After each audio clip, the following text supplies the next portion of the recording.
ಶ್ರೀ ಗುರುಭ್ಯೋ ನಮಃ. ಹರಿಕಥಾಮೃತಸಾರದ 110ನೇ ಭಾಗವನ್ನು ಇವತ್ತು ನಾವು ಶ್ರವಣ ಮಾಡಬೇಕು. ಸ್ತೋತ್ರ ವಿಮೋಚನ ಸಂಧಿ ಅಥವಾ ಕರ್ಮ ವಿಮೋಚನ ಸಂಧಿ 19ನೇ ಸಂಧಿ, ಅದರ 26ನೇ ಪದ್ಯ. ಒಟ್ಟಾರೆ ಪದ್ಯಗಳಲ್ಲಿ 581ನೇ ಪದ್ಯವನ್ನು ಶ್ರವಣ ಮಾಡಬೇಕು. ಈ ಹಿಂದಿನ ಪದ್ಯದಲ್ಲಿ ಬಂತು, ಈ ಜೀವ ಈ ಸಂಸಾರದಲ್ಲಿ ಬಂದು ಬಿದ್ದಿದ್ದಾನಲ್ಲ, ಇವನ ಪರಿಸ್ಥಿತಿ ಹೇಗಿದೆ ಅಂತಂದರೆ, ಅವನನ್ನು ಕಣ್ಣು ಕೈ ಮೊದಲಾದವುಗಳನ್ನು ಕಟ್ಟಿ ಅಭಿನದ್ಧಾಕ್ಷಮಾನೀಯ ಅಂತ ಹೇಳಿದೆ ಛಾಂದೋಗ್ಯ ಉಪನಿಷತ್ತು. ಈ ಜಗತ್ತಿನಲ್ಲಿ ಬಂದು ಬಿದ್ದಿದ್ರೆ ಕಣ್ಣು ಕಟ್ಟಿ ಏನೂ ಕಾಣಿಸದೇ ಇರುವಂತೆ ಅಷ್ಟು ಅಸಹಾಯಕರಾಗಿ ನಾವು ಬಂದು ಬಿದ್ದಿದ್ದೇವೆ. ಆಗ ನಾವು ಪರಮಾತ್ಮನನ್ನು ತಲುಪಬೇಕು, ಪರಮಾತ್ಮನ ಅಸ್ತಿತ್ವವನ್ನು ಕಾಣಬೇಕು ಅಂತ ಹೀಗೆಲ್ಲ ಪ್ರಯತ್ನ ಪಟ್ಟಾಗ ಏನೂ ಗೊತ್ತಾಗೋದಿಲ್ಲ. ಆಗ ಯಾರೋ ಒಬ್ಬ ಹಿರಿಯ ಜ್ಞಾನಿಯಾದವನು ಅದೃಷ್ಟವಶಾತ್ ನಮಗೆ ದೊರೆತರೆ ಅವನು ಇಂಥ ಮಾರ್ಗದಿಂದ ಮುನ್ನಡಿ ಅಂತ ನಮಗೆ ಉಪದೇಶ ಮಾಡ್ತಾನೆ. ಅದಕ್ಕೊಂದು ದೃಷ್ಟಾಂತನೂ ಕೊಟ್ಟಿದ್ರು. ಅದು ಗಂಧಾರ ಅಂತದ್ದು ದೇಶ, ಅಲ್ಲಿದ್ದಂಥ ಒಬ್ಬ ವ್ಯಕ್ತಿ, ಅಲ್ಲಿದ್ದವನನ್ನು ಕಣ್ಣು ಕಟ್ಟಿ ಯಾವುದೋ ದೂರ ಪ್ರದೇಶಕ್ಕೆ ತೊಗೊಂಡೋಗಿಬಿಟ್ರು. ಅವನು ಅಲ್ಲಿಂದ ಎಲ್ಲ ಕಡೆ ಹುಡುಕಾಡಿದ, ನಾನು ಇಂಥ ಊರಿಗೆ ಹೋಗಬೇಕು, ನನ್ನನ್ನು ಯಾರಾದರೂ ಕರ್ಕೊಂಡು ಹೋಗಿ ಅಂತ ಹುಡುಕಾಡಿದ. ಅದನ್ನು ಯಾರೋ ಒಬ್ಬ ಕೇಳಿ ಆತನಿಗೆ ಈ ದಿಕ್ಕಿನ ಮೂಲಕ ಗಂಧಾರಕ್ಕೆ ಹೋಗುವಂತ ಉಪದೇಶ ಮಾಡಿದ ಅಂತ ಹೀಗೆಲ್ಲ ಅಲ್ಲಿ ದೃಷ್ಟಾಂತ ಕೊಟ್ಟಿದ್ರು.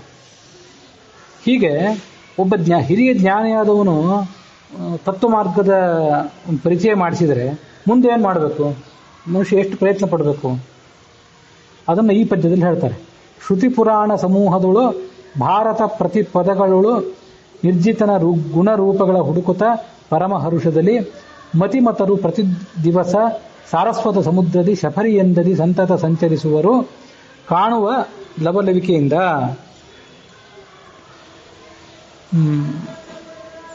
ಭಗವಂತನನ್ನ ಶಾಸ್ತ್ರಗಳಲ್ಲಿ ಹುಡುಕಬೇಕು, ಮೊದಲನೇ ಮಾರ್ಗವೇ ಅದು. ಯಾಕಂದ್ರೆ ಈ ಪ್ರಮಾಣಗಳು ಪ್ರತ್ಯಕ್ಷ, ಅನುಮಾನ, ಶಬ್ದ ಅಂತ 3 ಪ್ರಮಾಣ. ಪ್ರತ್ಯಕ್ಷ ಅಂತ ಅನ್ನೋದು ಭಗವಂತನ ತಿಳಿಸೋದಿಲ್ಲ. ಅದಕ್ಕೆ ಈ ನಮ್ಮ ಎದುರಿಗಿರುವಂಥ ಸಂಗತಿಗಳೇನಿವೆಯಲ್ಲ, ಈ ನಮ್ಮ ಎದುರಿಗಿರುವಂಥ ಮನೆ, ಗೋಡೆ, ನದಿ, ಪರ್ವತ ಇತ್ಯಾದಿಗಳು, ಸೂರ್ಯ, ಚಂದ್ರ, ಇದನ್ನು ತಿಳಿಸ್ತದೆ ಪ್ರತ್ಯಕ್ಷ. ಆದರೆ ಪರಮಾತ್ಮ ಪ್ರತ್ಯಕ್ಷವನ್ನು ಮೀರಿದವನಾದ್ರಿಂದ ಅವನನ್ನು ತಿಳಿಸ್ಲಿಕ್ಕೆ ಸಾಧ್ಯ ಇಲ್ಲ ಈ ಪ್ರತ್ಯಕ್ಷಕ್ಕೆ. ಅನುಮಾನವೂ ಕೂಡ ತಿಳಿಸಲಾರದು.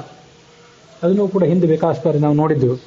ಪರಮಾತ್ಮನ ಅಸ್ತಿತ್ವವನ್ನು ಸಾಬೀತು ಮಾಡಬೇಕು ಅಂತ ಏನಾದರೂ ಅನುಮಾನ ಪ್ರಯೋಗ ಮಾಡಿದರೆ ಆ ಅನುಮಾನ ಪ್ರಯೋಗ ಪರಮಾತ್ಮ ಇಲ್ಲ ಅಂತಲೂ ಸಾಬೀತು ಮಾಡಿಬಿಡ್ತದೆ, ಪರಮಾತ್ಮ ಇದ್ದಾನೆ ಅಂತಲೂ ಸಾಬೀತು ಮಾಡ್ತದೆ. ಇದು ಎಲ್ಲ ಆಚಾರ್ಯರು, ತತ್ವಜ್ಞಾನಿಗಳು ಕೂಡ ಒಪ್ಕೊಂಡಿರುವಂಥ ಮಾತುಗಳು. ಈ ಸುಮಧ್ವಿಜಯದ 5ನೇ ಸರ್ಗದಲ್ಲಿ ಒಂದು ಮಾತು ಬರ್ತದೆ. ಮಧ್ವಾಚಾರ್ಯರಿಗೆ ಯಾರೋ ಕೆಲವು ವಾದಿಗಳು ಎದುರಾಗಿದ್ದರಂತೆ. ಅವರು ಅನುಮಾನ ಪ್ರಯೋಗ ಮಾಡಿ ಏನೋ ಒಂದನ್ನು ಸಾಧನೆ ಮಾಡಲಿಕ್ಕೆ ಹೊರಟರು. ಆಗ ಇವರು ತತ್ವೇಪ್ಯತತ್ವೇ ವಿಮತೇನು ಮಾಮೋದಂ ತದಪ್ರತಿಷ್ಠಾಂ ಪ್ರತಿಪಾದುಕ ಸ್ವಯಂ ಜಗಾಮ ನಾಮ್ನಾ ಪ್ಯನುಮಾನ ತೀರ್ಥತಾಂ. ಅನುಮಾನವನ್ನು ಸರಿಯಾದ ಸಂಗತಿ, ವಾಸ್ತವ ಸಂಗತಿಯನ್ನು ಪ್ರತಿಪಾದನೆ ಮಾಡಲಿಕ್ಕೂ ಪ್ರಯೋಗ ಮಾಡಬಹುದು, ಅದಕ್ಕೆ ವಿರುದ್ಧವಾಗಿಯೂ ಪ್ರಯೋಗ ಮಾಡಬಹುದು. ಮಾಡುವವನ ಶಕ್ತಿಯ ಮೇಲೆ, ಅವನ ಅಭಿಲಾಷೆಯ ಮೇಲೆ ಅದು ಅವಲಂಬಿಸಿಕೊಂಡಿದೆ. ಹಾಗಾಗಿ ಅನುಮಾನವನ್ನು ಪ್ರಯೋಗ ಮಾಡಬಾರ್ದು ಯಾವ ಕಾಲಕ್ಕೂ ಕೂಡ. ಈ ಸಂಗತಿ, ಇಂಥ ಒಂದು ಸಿದ್ಧಾಂತ, ಇದನ್ನು ಸಮರ್ಥನೆ ಮಾಡಲಿಕ್ಕೆ ಏನು ಪ್ರಮಾಣ ಅಂತ ಪ್ರಶ್ನೆ ಬಂದರೆ ಅನುಮಾನವನ್ನು ಯಾವತ್ತೂ ಕೂಡ ಕೊಡಬಾರದು. ತದಪ್ರತಿಷ್ಠಾ ಪ್ರತಿಪಾದಕ ಸ್ವಯಂ. ಈ ಅನುಮಾನ ಅಂತ ಎಷ್ಟು ಅಬದ್ಧ, ಎಷ್ಟು ಅಶಕ್ತವಾದದ್ದು ಅಂತನ್ನೋದನ್ನು ಆಚಾರ್ಯರು ತಾವೇ ತೋರಿಸಿದ್ರು. ತೋರಿಸಿ ಅವ್ರಿಗೊಂದು ಬಿರುದು ಸಿಕ್ತಂತೆ. ಆವಾಗ ಬಿರುದನ್ನು ಕೊಟ್ರಂತೆ ಅಲ್ಲಿದ್ದವರೆಲ್ಲ. ಈಗ ನಮ್ಗೆ ಗೊತ್ತು, ಅವರಿಗೆ ಆಶ್ರಮ ಪಡ್ಕೊಂಡಾಗ ಪೂರ್ಣ ಪ್ರಜ್ಞೆ ಅಂತ ಹೆಸರು ಬಂತು. ಅವ್ರ ಗುರುಗಳಿಗೆ ಅಚ್ಯುತ ಪ್ರೇಕ್ಷ ಅಥವಾ ಅಚ್ಯುತ ಪ್ರಜ್ಞೆ ಅಂತ ಹೆಸರಿತ್ತು. ಆ ಗುರುಗಳ ಹೆಸರಿಗೆ ಅನುಸಾರವಾಗಿ ಇವರಿಗೂ ಪೂರ್ಣ ಪ್ರಜ್ಞೆ ಅಂತ ಹೆಸರು ಬಂತು. ಅದಾದ ಬಳಿಕ ಮುಂದೊಂದು ಬಾರಿ ಈ ಪಟ್ಟಾಭಿಷೇಕ ಮಾಡಿಕೊಂಡಾಗ, ಸನ್ಯಾಸ ಬೇರೆ ಪಟ್ಟಾಭಿಷೇಕ ಬೇರೆ. ಸನ್ಯಾಸ ಅಂದರೆ ಕೇವಲ ಸನ್ಯಾಸ ಅಷ್ಟೇ, ಪಟ್ಟಾಭಿಷೇಕ ಅಂದರೆ ಆ ಪೀಠದ ಉತ್ತರಾಧಿಕಾರಿ. ಪೀಠದ ಉತ್ತರಾಧಿಕಾರಿ ಆದಾಗ ಅವರಿಗೆ ಆನಂದ ತೀರ್ಥ ಅಂತ ಹೆಸರು ಬಂತು. ಇದಲ್ಲದೆ ಅನುಮಾನ ತೀರ್ಥ ಅಂತ ಒಂದು ಹೆಸರಿತ್ತು. ಇದು ಬಳಕೆಯೊಳಗೆ ಹೆಚ್ಚಿಲ್ಲ. ಅನುಮಾನ ತೀರ್ಥ ಅಂತ ಹೆಸರು ಯಾಕೆಂದರೆ ಎಲ್ಲಿ ಬೇಕಾದರೂ ಅನುಮಾನ ಪ್ರಯೋಗ ಮಾಡ್ತಾರೆ, ಆ ಅನುಮಾನಕ್ಕೆ ಏನೂ ಶಕ್ತಿ ಇಲ್ಲ ಅಂತ ಅನ್ನೋದನ್ನು ಜಗತ್ತಿಗೆ ಮನವರಿಕೆ ಮಾಡಿಕೊಡ್ತಾರೆ ಅಂತನ್ನೋ ದೃಷ್ಟಿಯಿಂದ ಅವರಿಗೆ ಅನುಮಾನ ತೀರ್ಥ ಅಂತ ಹೆಸರಿತ್ತು ಅಂತ ಕೇಳ್ತೀವಿ. ಇದನ್ನು ಎಲ್ಲ ಹಿರಿಯ ಜ್ಞಾನಿಗಳಾದವರು ಕೂಡ ಅನುಮಾನ ಅಂತ ಅನ್ನೋದು ಇಷ್ಟು ಅಶಕ್ತವಾದದ್ದು ಅಂತ ನೈಷಾ ತರ್ಕೇಣ ಮಜರಾಪನೀಯ ಅಂತ ಶ್ರುತಿಯು ಕೂಡ ಅದನ್ನು ಹೇಳಿದೆ. ಹಾಗಾಗಿ ಅನುಮಾನ ಪ್ರಯೋಗ ಮಾಡಲಿಕ್ಕೆ ಬರೋದಿಲ್ಲ. ಇನ್ನಿರೋದು ಒಂದು ಪ್ರಮಾಣ, ಶಾಸ್ತ್ರ. ಭಗವಂತನನ್ನು ಕಂಡವರು ರಚನೆ ಮಾಡಿದಂಥ ಅಥವಾ ಕಂಡುಕೊಂಡಂಥದ್ದು ಅಂತ ಶಾಸ್ತ್ರ. ಎಲ್ಲಿ ಹುಡುಕ್ಬೇಕಾಗೋದು ಅಂದರೆ ಶ್ರುತಿ ಪುರಾಣ ಸಮೂಹದಳು. ಶ್ರುತಿ ಮೊದಲು ಅಪೌರುಷೇಯವಾದದ್ದು, ಯಾರೂ ರಚನೆ ಮಾಡದಿರುವಂಥ ಶಾಸ್ತ್ರ ಇದೆಯಲ್ಲ ಅದು ಶ್ರುತಿ, ಅಲ್ಲಿ ಹುಡುಕಬೇಕು. ಪುರಾಣ ಸಮೂಹದಳು ಅನೇಕ ಪುರಾಣಗಳಿವೆ, ಮಹಾಭಾರತ ಇದೆ, ರಾಮಾಯಣ ಇದೆ, ಮತ್ತು 18 ಪುರಾಣಗಳಿವೆ. ಮುಖ್ಯವಾಗಿ 18 ಪುರಾಣ ಮತ್ತು ಉಪಪುರಾಣಗಳು ಒಂದಿಷ್ಟಿವೆ, ಅಲ್ಲಿ ಹುಡುಕಬೇಕು. ಭಾರತ ಪ್ರತಿ ಪದಗಳು, ಭಾರತದ ಪ್ರತಿಯೊಂದು ಪದದಲ್ಲಿ ಕೂಡ ಹುಡುಕಬೇಕು. ಹಾಗೆ ಭಗವಂತನ ರಹಸ್ಯವನ್ನು ಅಲ್ಲಿ ಅಷ್ಟು ಗುಪ್ತವಾಗಿ ವರ್ಣನೆ ಮಾಡಿದ್ದಾರೆ. ಹಾಗಾಗಿ ಅಲ್ಲಿ ಹುಡುಕಬೇಕು ಮನುಷ್ಯ. ನಿರ್ಜಿತನ ಗುಣರೂಪಗಳ ಹುಡುಕುತ್ತ, ನಿರ್ಜಿತ ಅಂದರೆ ಅಜಿತ, ಯಾರಿಗೂ ಸೋಲದವನು, ಅವನ ಗುಣಗಳನ್ನು ಮತ್ತು ರೂಪಗಳನ್ನು ಶಾಸ್ತ್ರದಲ್ಲಿ ಹೇಗೆ ಪ್ರತಿಪಾದನೆ ಮಾಡಿದ್ದಾರೆ ಅಂತ ಹುಡುಕಬೇಕು. ಹುಡುಕುತ್ತಾ ಪರಮ ಹರುಷದಲ್ಲಿ. ಹಾಗೆ ಮಾಡಿದರೆ ದೊಡ್ಡ ಆನಂದ, ಅದಕ್ಕಿಂತ ಹೆಚ್ಚಿನ ಆನಂದವೇ ಇಲ್ಲ. ಮತಿಮತರು ಪ್ರತಿ ದಿವಸ ಸಾರಸ್ವತ ಸಮುದ್ರದಲ್ಲಿ, ಜ್ಞಾನಿಗಳಾದವರು ಈ ಹುಡುಕ್ಲಿಕ್ಕೆ ಯಾರು ಪ್ರಯತ್ನ ಪಡ್ತಾರಲ್ಲ ಅವರೇ ಜ್ಞಾನಿಗಳು. ಅವರು ಸಾರಸ್ವತ ಸಮುದ್ರದಲ್ಲಿ, ಸಾರಸ್ವತ ಅಂತಂದ್ರೆ ಸರಸ್ವತಿಗೆ ಸಂಬಂಧಪಟ್ಟಂತ ಸಮುದ್ರ, ಸಾಹಿತ್ಯ, ಸಾರಸ್ವತ ಲೋಕ ಅಂತೆಲ್ಲ ಕನ್ನಡದಲ್ಲಿ ಪ್ರಯೋಗ ಮಾಡ್ತಿರ್ತಾರೆ. ಹಾಗೆ ಸಾರಸ್ವತ ಸಮುದ್ರ ಅಂದ್ರೆ ಪುರಾಣ ರಾಶಿ, ವೇದ ರಾಶಿ, ಅದೊಂದು ದೊಡ್ಡ ಸಮುದ್ರ. ಅದರಲ್ಲಿ ಶಫರಿ ಎಂದರಿ, ಹೆಣ್ಣು ಮೀನಿನಂತೆ ಸಂಚಾರ ಮಾಡಬೇಕು. ಸತತ ಸಂಚರಿಸುವರು, ಯಾವತ್ತೂ ಕೂಡ ಆ ಶಾಸ್ತ್ರ ಅನ್ನುವ ಸಾಗರದಲ್ಲಿ ಈಜಾಡ್ತಾ ಇರ್ತಾರೆ. ಯಾಕೆಂದ್ರೆ ಕಾಣುವ ಲವಲವಿಕೆಯಿಂದ, ಮೀನು ಎಷ್ಟು ಲವಲವಿಕೆಯಿಂದ ಓಡಾಡ್ತಿರ್ತದೋ ಅಷ್ಟು ಲವಲವಿಕೆಯಿಂದ ಇವರು ಕೂಡ ಓಡಾಡ್ತಿರ್ತಾರೆ.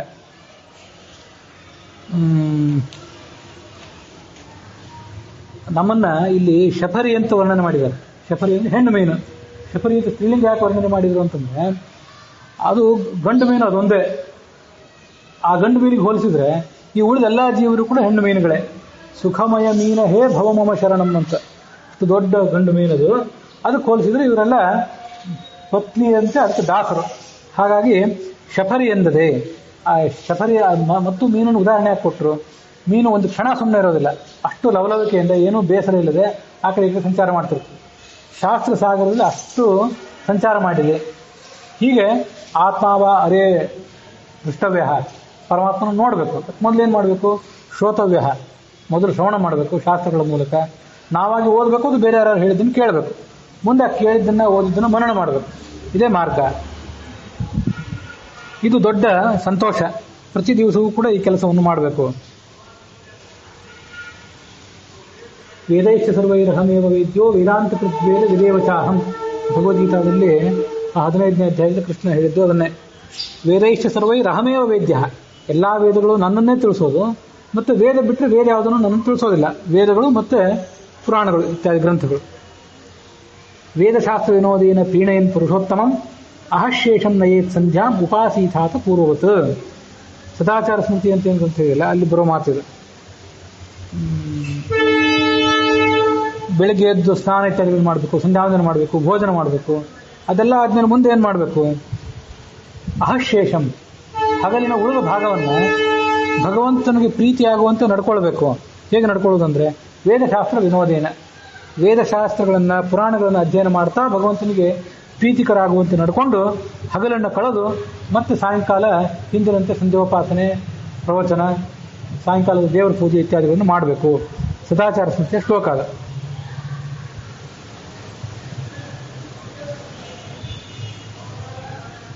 ಮತ್ಸ್ಯಕೇತನ ಜನಕ ಹರಿ ಶ್ರೀವತ್ಸಲಾಂಛನ ನಿಜ ಶರಣ ಜನ ವತ್ಸಲ ವರಾರೋಹ ವೈಕುಂಠಾಲಯ ನಿವಾಸಿ ಚಿತ್ಸುಖಪ್ರದ ಸಲಹೆನಲು ಗೋವತ್ಸಧನಿ ಒದಗುವ ತೆರದಿ ಪರಮೋತ್ಸಹದಿ ಬಂದೊದಗುವನು ನಿರ್ಮತ್ಸರದ ಬಳಿಗೆ.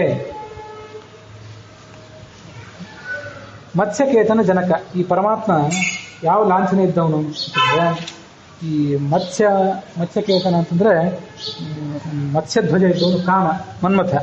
ಆ ಮನ್ಮಥನಿಗಿದ್ದ ಜನಕ ಇವನು ಶ್ರೀವತ್ಸ ಲಾಂಛನ, ಶ್ರೀವತ್ಸವನ್ನು ತನ್ನ ಎದೆಯಲ್ಲಿ ಧಾರಣೆ ಮಾಡಿದವನು.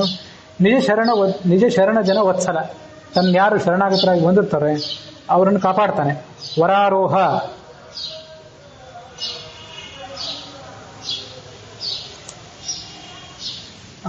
ವರ ಅಂದ್ರೆ ಲಕ್ಷ್ಮೀದೇವಿ, ಆ ಲಕ್ಷ್ಮೀದೇವಿಯನ್ನು ತನ್ನ ಶರೀರದಲ್ಲಿ ಧಾರಣೆ ಮಾಡಿದವನು. ವೈಕುಂಠಾಲಯ ನಿವಾಸಿ, ಗೊತ್ತಾಗ್ತದೆ.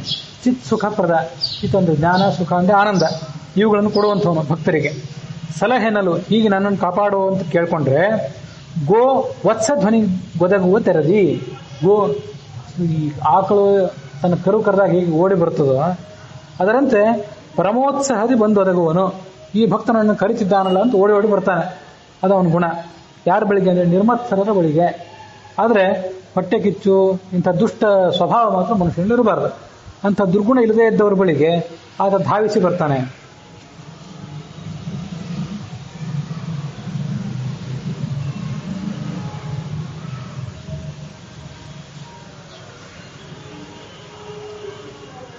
ಧರ್ಮ ಪ್ರೋಜಿತ ಕೈತವ ಅಂತ ಒಂದು ಶ್ಲೋಕ ಭಾಗವತದಲ್ಲಿ. ಅಲ್ಲಿ ನಿರ್ಮತ್ಸರಾಣಾಂ ಸತಾಂ, ಯಾವ ಸಜ್ಜನರು ಮತ್ಸರ ಇತ್ಯಾದಿ ದುರ್ಗುಣಗಳನ್ನು ದಾಟಿರ್ತಾರೆ, ಅಸೂಯೆ ಮೊದಲಾದ ದುರ್ಗುಣಗಳನ್ನು ದಾಟಿರ್ತಾರೆ, ಆ ಭಕ್ತರಿಗೆ ಭಗವಂತ ದೊರೆಯುತ್ತಾನೆ ಅಂತ ಅದರ ಅಭಿಪ್ರಾಯ. ಸೂರಿಗಳಿಗೆ ಸಮೀಪಗ ದುರಾಚಾರಿಗಳಿಗೆ ಎಂದೆಂದು ದೂರತರ ದುರ್ಲಭ ನೆನೆಸುವನು ದೈತ್ಯ ಸಂತತಿಗೆ. ಸಾರಿ ಸಾರಿಗೆ ನೆನೆವವರ ಸಂಸಾರವೆಂಬ ಮಹೋರಗಕ್ಕೆ ಸರ್ಪಾರಿ ಎಂದೆನಿಸಿ ಸದಾ ಸುಸೌಖ್ಯವನೀವ ಸುಜನರಿಗೆ. ಸೂರಿಗಳಿಗೆ ಸಮೀಪ ಭಗವಂತ, ಯಾರು ಜ್ಞಾನಿಗಳಿದ್ದಾರಲ್ಲ ಅವ್ರಿಗೆ ಬಹಳ ಸಮೀಪದಲ್ಲೇ ಇರ್ತಾನೆ. ಆದರೆ ದುರಾಚಾರಿಗಳಿಗೆ ಮಾತ್ರ ದೂರ. ಯಾರು ಸ್ವೇಚ್ಛಾಚಾರರತರಾಗಿದ್ದು ಭಗವಂತರನ್ನು ತಿಳ್ಕೊಳ್ಳಿಕ್ಕೆ ಏನೂ ಪ್ರಯತ್ನ ಪಡೋದಿಲ್ಲ ಅಂಥವರಿಂದ ಆತ ದೂರ ಇರ್ತಾನೆ ಯಾವಾಗಲೂ ಕೂಡ.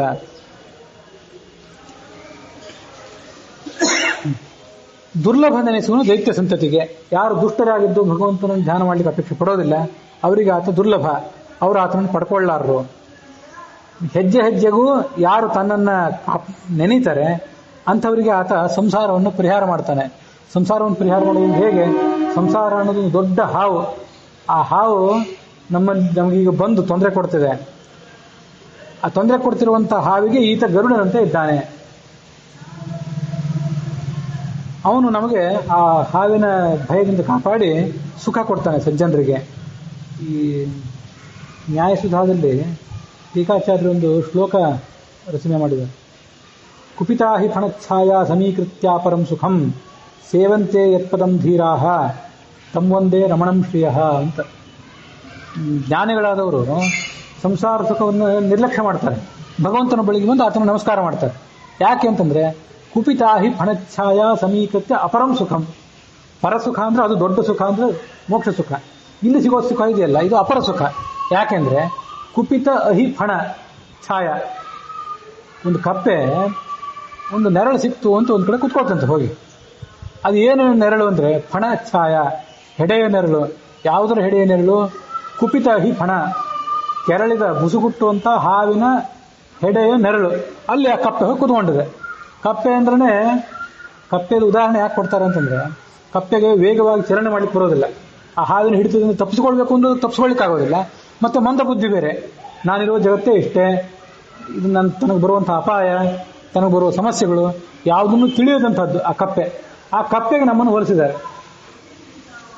ಹಾಗೆ ಕುಪಿತಾಹಿ ಫಣಚ್ಛಾಯ ಸಮೀಕೃತ್ಯ ಅಪರಂ ಸುಖಂ. ಸಾಂಸಾರಿಕ ಸುಖ ಏನಿದೆಯಲ್ಲ ಇದು ಆ ಸರ್ಪದ ಸಂಘ ಇದ್ದಂತೆ, ಕೆರಳಿದ ಸರ್ಪದ ಸಂಘ ಇದ್ದಂತೆ. ಹಾಗಾಗಿ ಸಜ್ಜನರು ಅದನ್ನು ತಿರಸ್ಕಾರ ಮಾಡಿ ಪರಮಾತ್ಮನ ಬಳಿಗೆ ಹೋಗ್ತಾರೆ ಅಂತ ಟೀಕಾಚಾರ್ಯರು ರಚನೆ ಮಾಡಿದ ಶ್ಲೋಕ. ಇಲ್ಲಿ ಸಂಸಾರವೆಂಬ ಮಹೋರಗ ಅಂತ ಬಂತಲ್ಲ, ಉರಗ ಅಂದ್ರೆ ಹಾವು, ಅದಕ್ಕೆ ಅದು ನೆನಪಿಗೆ ಬಂತು. ಸೂರಿಗಳಿಗೆ ಸಮೀಪಗ. ಸೂರಿಗಳು ಅಂದ್ರೆ ಜ್ಞಾನಿಗಳು, ಅವರಿಗೆ ಯಾವತ್ತು ಸಮೀಪದಲ್ಲೇ ಇರ್ತಾನೆ. ದುರಾಚಾರಿಗಳಿಗೆ ಎಂದೆಂದೂ ದೂರತರ, ಬಹಳ ದೂರದಲ್ಲಿರ್ತಾನೆ. ದೈತ್ಯ ಸಂತತಿಗೆ ದುರ್ಲಭ ಅನಿಸ್ಕೊಂಡಿದ್ದಾನೆ. ಸಾರಿಗೆ ಅಂದ್ರೆ ಹೆಜ್ಜೆ ಹೆಜ್ಜೆಗೂ ಪುನಃ ಯಾರು ತನ್ನ ನೆನೀತಾರೆ ಅವರ ಸಂಸಾರವೆಂಬ ಮಹೋರಗ ದೊಡ್ಡ ಹಾವಿಗೆ. ಸರ್ಪಾರಿ, ಸರ್ಪಗಳಿಗೆ ಅರಿ ಎಂದು ಗರುಡ. ಆ ಸಂಸಾರಕ್ಕೆ ಈತ ಗರುಡ ಅಂತ ಅನ್ಸ್ಕೊಂಡಿದ್ದಾನೆ. ಈ ಭಗವಂತನ ಧ್ಯಾನ ಮಾಡಿಬಿಟ್ರೆ ಆ ಸಂಸಾರ ಅನ್ನುವಂಥ ಸರ್ಪದ ಭಯ ಎಲ್ಲ ಹೋಗಿಬಿಡ್ತದೆ. ಒಂದು ವೇಳೆ ಆ ಸರ್ಪ ಕಚ್ಚಿದ್ರೂ ಕೂಡ ಆ ಕಚ್ಚಿದ ವಿಷ ಇಳಿಯುತ್ತದೆ. ಸದಾ ಸುಸೌಖ್ಯವನೀವ ಸುಜನರಿಗೆ, ಸಜ್ಜನರಿಗೆ ಸುಖ ಕೊಡ್ತಾನೆ. ಒಂದು ವೇದ ವಾಕ್ಯ ಇದೆ,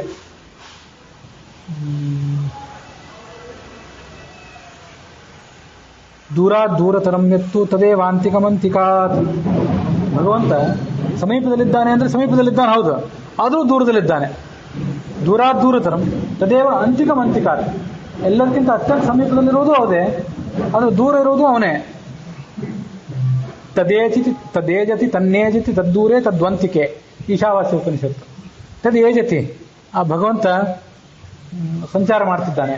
ತನ್ನೇಜತಿ, ಸಂಚಾರ ಮಾಡ್ತಿಲ್ಲ, ಸ್ತಬ್ಧನಾಗಿ ಒಂದೇ ಕಡೆ ಇದ್ದಾನೆ. ಅದಕ್ಕೆ ಏಜರ್ ಕಂಪನಿ ಅಂತ ಮತ್ತೊಂದು ಅರ್ಥನೂ ಇದೆ, ಅದೇನು ಇಲ್ಲಿ ಹೇಳ್ತಿಲ್ಲ. ಅದಕ್ಕೆ ಅನೇಕ ಅರ್ಥಗಳನ್ನು ಹೇಳ್ಬೋದು, ಒಂದು ಅರ್ಥ ಸುಮ್ಮನೆ ಹೇಳಿದೆ ಅಷ್ಟೇ.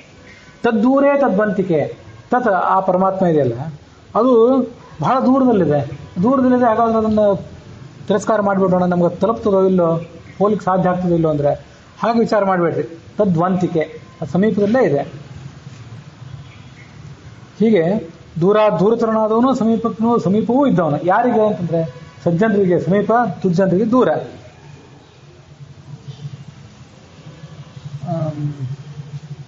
ರುದ್ರಾಧ್ಯಾಯ ಅವನನ್ನು ಹೀಗೆ ವರ್ಣನೆ ಮಾಡ್ತದೆ. ನಮೋ ಅಗ್ರೇ ವಧಾಯಚ ದೂರೇ ವಧಾಯಚ. ಅಗ್ರೇ ವಧ, ನಮ್ಮ ಎದುರಿಗೆ ಬಂದು ನಮಗೆ ಉಪಕಾರ ಮಾಡ್ತಾನೆ. ಕೆಲವು ಬಾರಿ ದೂರ ನಿಂತ್ಕೊಂಡು ನಮಗೆ ಉಪಕಾರ ಮಾಡ್ತಾನೆ. ವಧ ಅಂದ್ರೇನು? ಕೊಂದು ಉಪಕಾರ ಮಾಡ್ತಾನೆ. ಯಾರನ್ನು ಕೊಂದು ಉಪಕಾರ ಮಾಡ್ತಾನೆ ಅಂದರೆ, ನಮಗೆ ನಮ್ಮ ಸಾಧನೆ ತೊಂದರೆ ಕೊಡುವಂತಹ ದುಷ್ಟಶಕ್ತಿಗಳು ಇರ್ತಾವಲ್ಲ, ಅವನ್ನ ನಮ್ಮ ಎದುರಿಗೆ ಬಂದು ಕೊಲ್ತಾನೆ. ಅಷ್ಟು ಅವನನ್ನು ಪರಮಾತ್ಮನ ಕಣ್ಣಾರೆ ನೋಡುವ ಶಕ್ತಿ ನಮಗಿದ್ರೆ, ಪ್ರಹ್ಲಾದ ಮೊದಲಾದವರಿಗೆ ಅಂತ ಶಕ್ತಿ ಇತ್ತು. ಅದಕ್ಕಾಗಿ ನರಸಿಂಹಾದಿ ರೂಪಗಳಿಂದ ಅಲ್ಲಿ ಬಂದ. ಅಗ್ರೇ ವಧ, ಆ ಪ್ರಹ್ಲಾದನ ಎದುರಿಗೇನೆ ಆ ನರಸಿಂಹನನ್ನು ಸೀಳೆ ಹಾಕಿದ. ಎದುರಿಗೆ ಅಂದ್ರೆ ಸಮೀಪದಲ್ಲಿ. ದೂರೇ ವಧಾಯಚ, ಇನ್ನೊಂದು ಶಬ್ದ. ದೂರೇ ವಧ ಅಂತಂದ್ರೆ ಯಾರಿಗೆ ಪರಮಾತ್ಮನ ಕಣ್ಣಾರೆ ನೋಡುವ ಶಕ್ತಿ ಇರೋದಿಲ್ಲ ಅಂಥವರಿಗೆ ದೂರದಲ್ಲಿ ನಿಂತು ಉಪಕಾರ ಮಾಡ್ತಾನೆ. ಬೇರೆ ಯಾರ್ದೋ ಮೂಲಕ ಮಾಡಿಸ್ತಾನೆ. ಮಾಡಿಸಿದ್ದವನೇ ಮಾಡಿಸಿರ್ತಾನೆ, ಇವ್ರು ಯಾರನ್ನೋ ಮಾಧ್ಯಮವನ್ನಾಗಿ ಬಳಕೆ ಮಾಡ್ಕೊಂಡಿರ್ತಾನೆ. ನಮೋ ಅಗ್ರೇ ವಧಾಯ ದೂರೇ ವಧಾಯ. ಮತ್ತೊಂದು ಮಂತ್ರ ಇದೆ, ಅದೇ ರುದ್ರಾಧ್ಯಾಯದಲ್ಲಿ 1ನೇ ಅಧ್ಯಾಯದಲ್ಲಿ. ಅದು ಅಧ್ಯವೋಚಿತ ಅಧಿಭಕ್ತ ಪ್ರಥಮೋ ದೈವ್ಯೋಭಿಷಕ ಅಹೀಂಶ್ಚ ಸರ್ವಾನ್ ಜಂಭಯನ್ ಸರ್ವಾಂಶ್ಚ ಯಾತು ಧಾನ್ಯ. ದೈವ್ಯೋಭಿಷಕ, ಈ ಪರಮಾತ್ಮ ಇದ್ದಾನಲ್ಲ ಅವನು ದೇವ ವೈದ್ಯ, ಧನ್ವಂತರಿ ರೂಪದ ವರ್ಣನೆ ಅಂತ ತಿಳ್ಕೊಳ್ಬಹುದು. ದೈವ್ಯೋಭಿಷಕ. ಮತ್ತೆ ಅಧ್ಯವೋಚಿತ ಅಧಿವಕ್ತ ಪ್ರಥಮ ಅಧಿವಕ್ತ. ವಕ್ತ ಅಂದ್ರೆ ಹೇಳುವನು, ಪ್ರವಚನ ಮಾಡುವನು. ಎಲ್ಲಾ ಪ್ರವಚನಕಾರರಿಗೂ ಮೂಲ ಪ್ರವಚನಕಾರ. ಅಂಹ ಪುರಾಣ ಋಷಿ, ಉಳಿದೆಲ್ಲ ಋಷಿಗಳಿಗಿಂತ ಅತ್ಯಂತ ಹಳೆಯ ಋಷಿ, ಪ್ರಾಚೀನ ಋಷಿ. ಎಲ್ಲ ಶಾಸ್ತ್ರಗಳನ್ನು ಮೊದಲು ಉಪದೇಶ ಮಾಡಿದವನು. ಅದಕ್ಕೆ ಪ್ರಥಮ ಅಧಿವಕ್ತ ಅಧ್ಯವೋಚಿತ, ಅವನು ನಮಗೆ ಈ ಶಾಸ್ತ್ರಗಳನ್ನೆಲ್ಲ ಉಪದೇಶ ಮಾಡಿದ. ಅಹಿಂಶ್ಚ ಸರ್ವಾನ್ ಜಂಭಯನ್, ಎಲ್ಲಾ ಹಾವುಗಳನ್ನು ಆತ ಸ್ತಬ್ಧ ಮಾಡಿದ, ಅವುಗಳನ್ನು ಧ್ವಂಸ ಮಾಡಿದ. ಹಾವುಗಳು ಅಂತಂದ್ರೆ ಸಂಸಾರವನ್ನು, ರೋಗ ದೋಷಗಳು, ಕಾಮ ಕ್ರೋಧ ಇವೇ ಹಾವುಗಳು. ಈ ಹಾವುಗಳನ್ನು ಆತ ನಾಶ ಮಾಡಿದ. ಸರ್ವಾಂಶ್ಚ ಯಾತು ಧಾನ್ಯ, ಎಲ್ಲ ದುಷ್ಟಶಕ್ತಿಗಳನ್ನು ಕೂಡ ಆತ ನಾಶ ಮಾಡಿದ ಅಂತ ಒಂದು ಮಂತ್ರ. ಇಂಥ ಎಲ್ಲ ಮಂತ್ರಗಳದ್ದು ಅಭಿಪ್ರಾಯ ಆ ಕನ್ನಡದ ಈ ಪದ್ಯದಲ್ಲಿದೆ.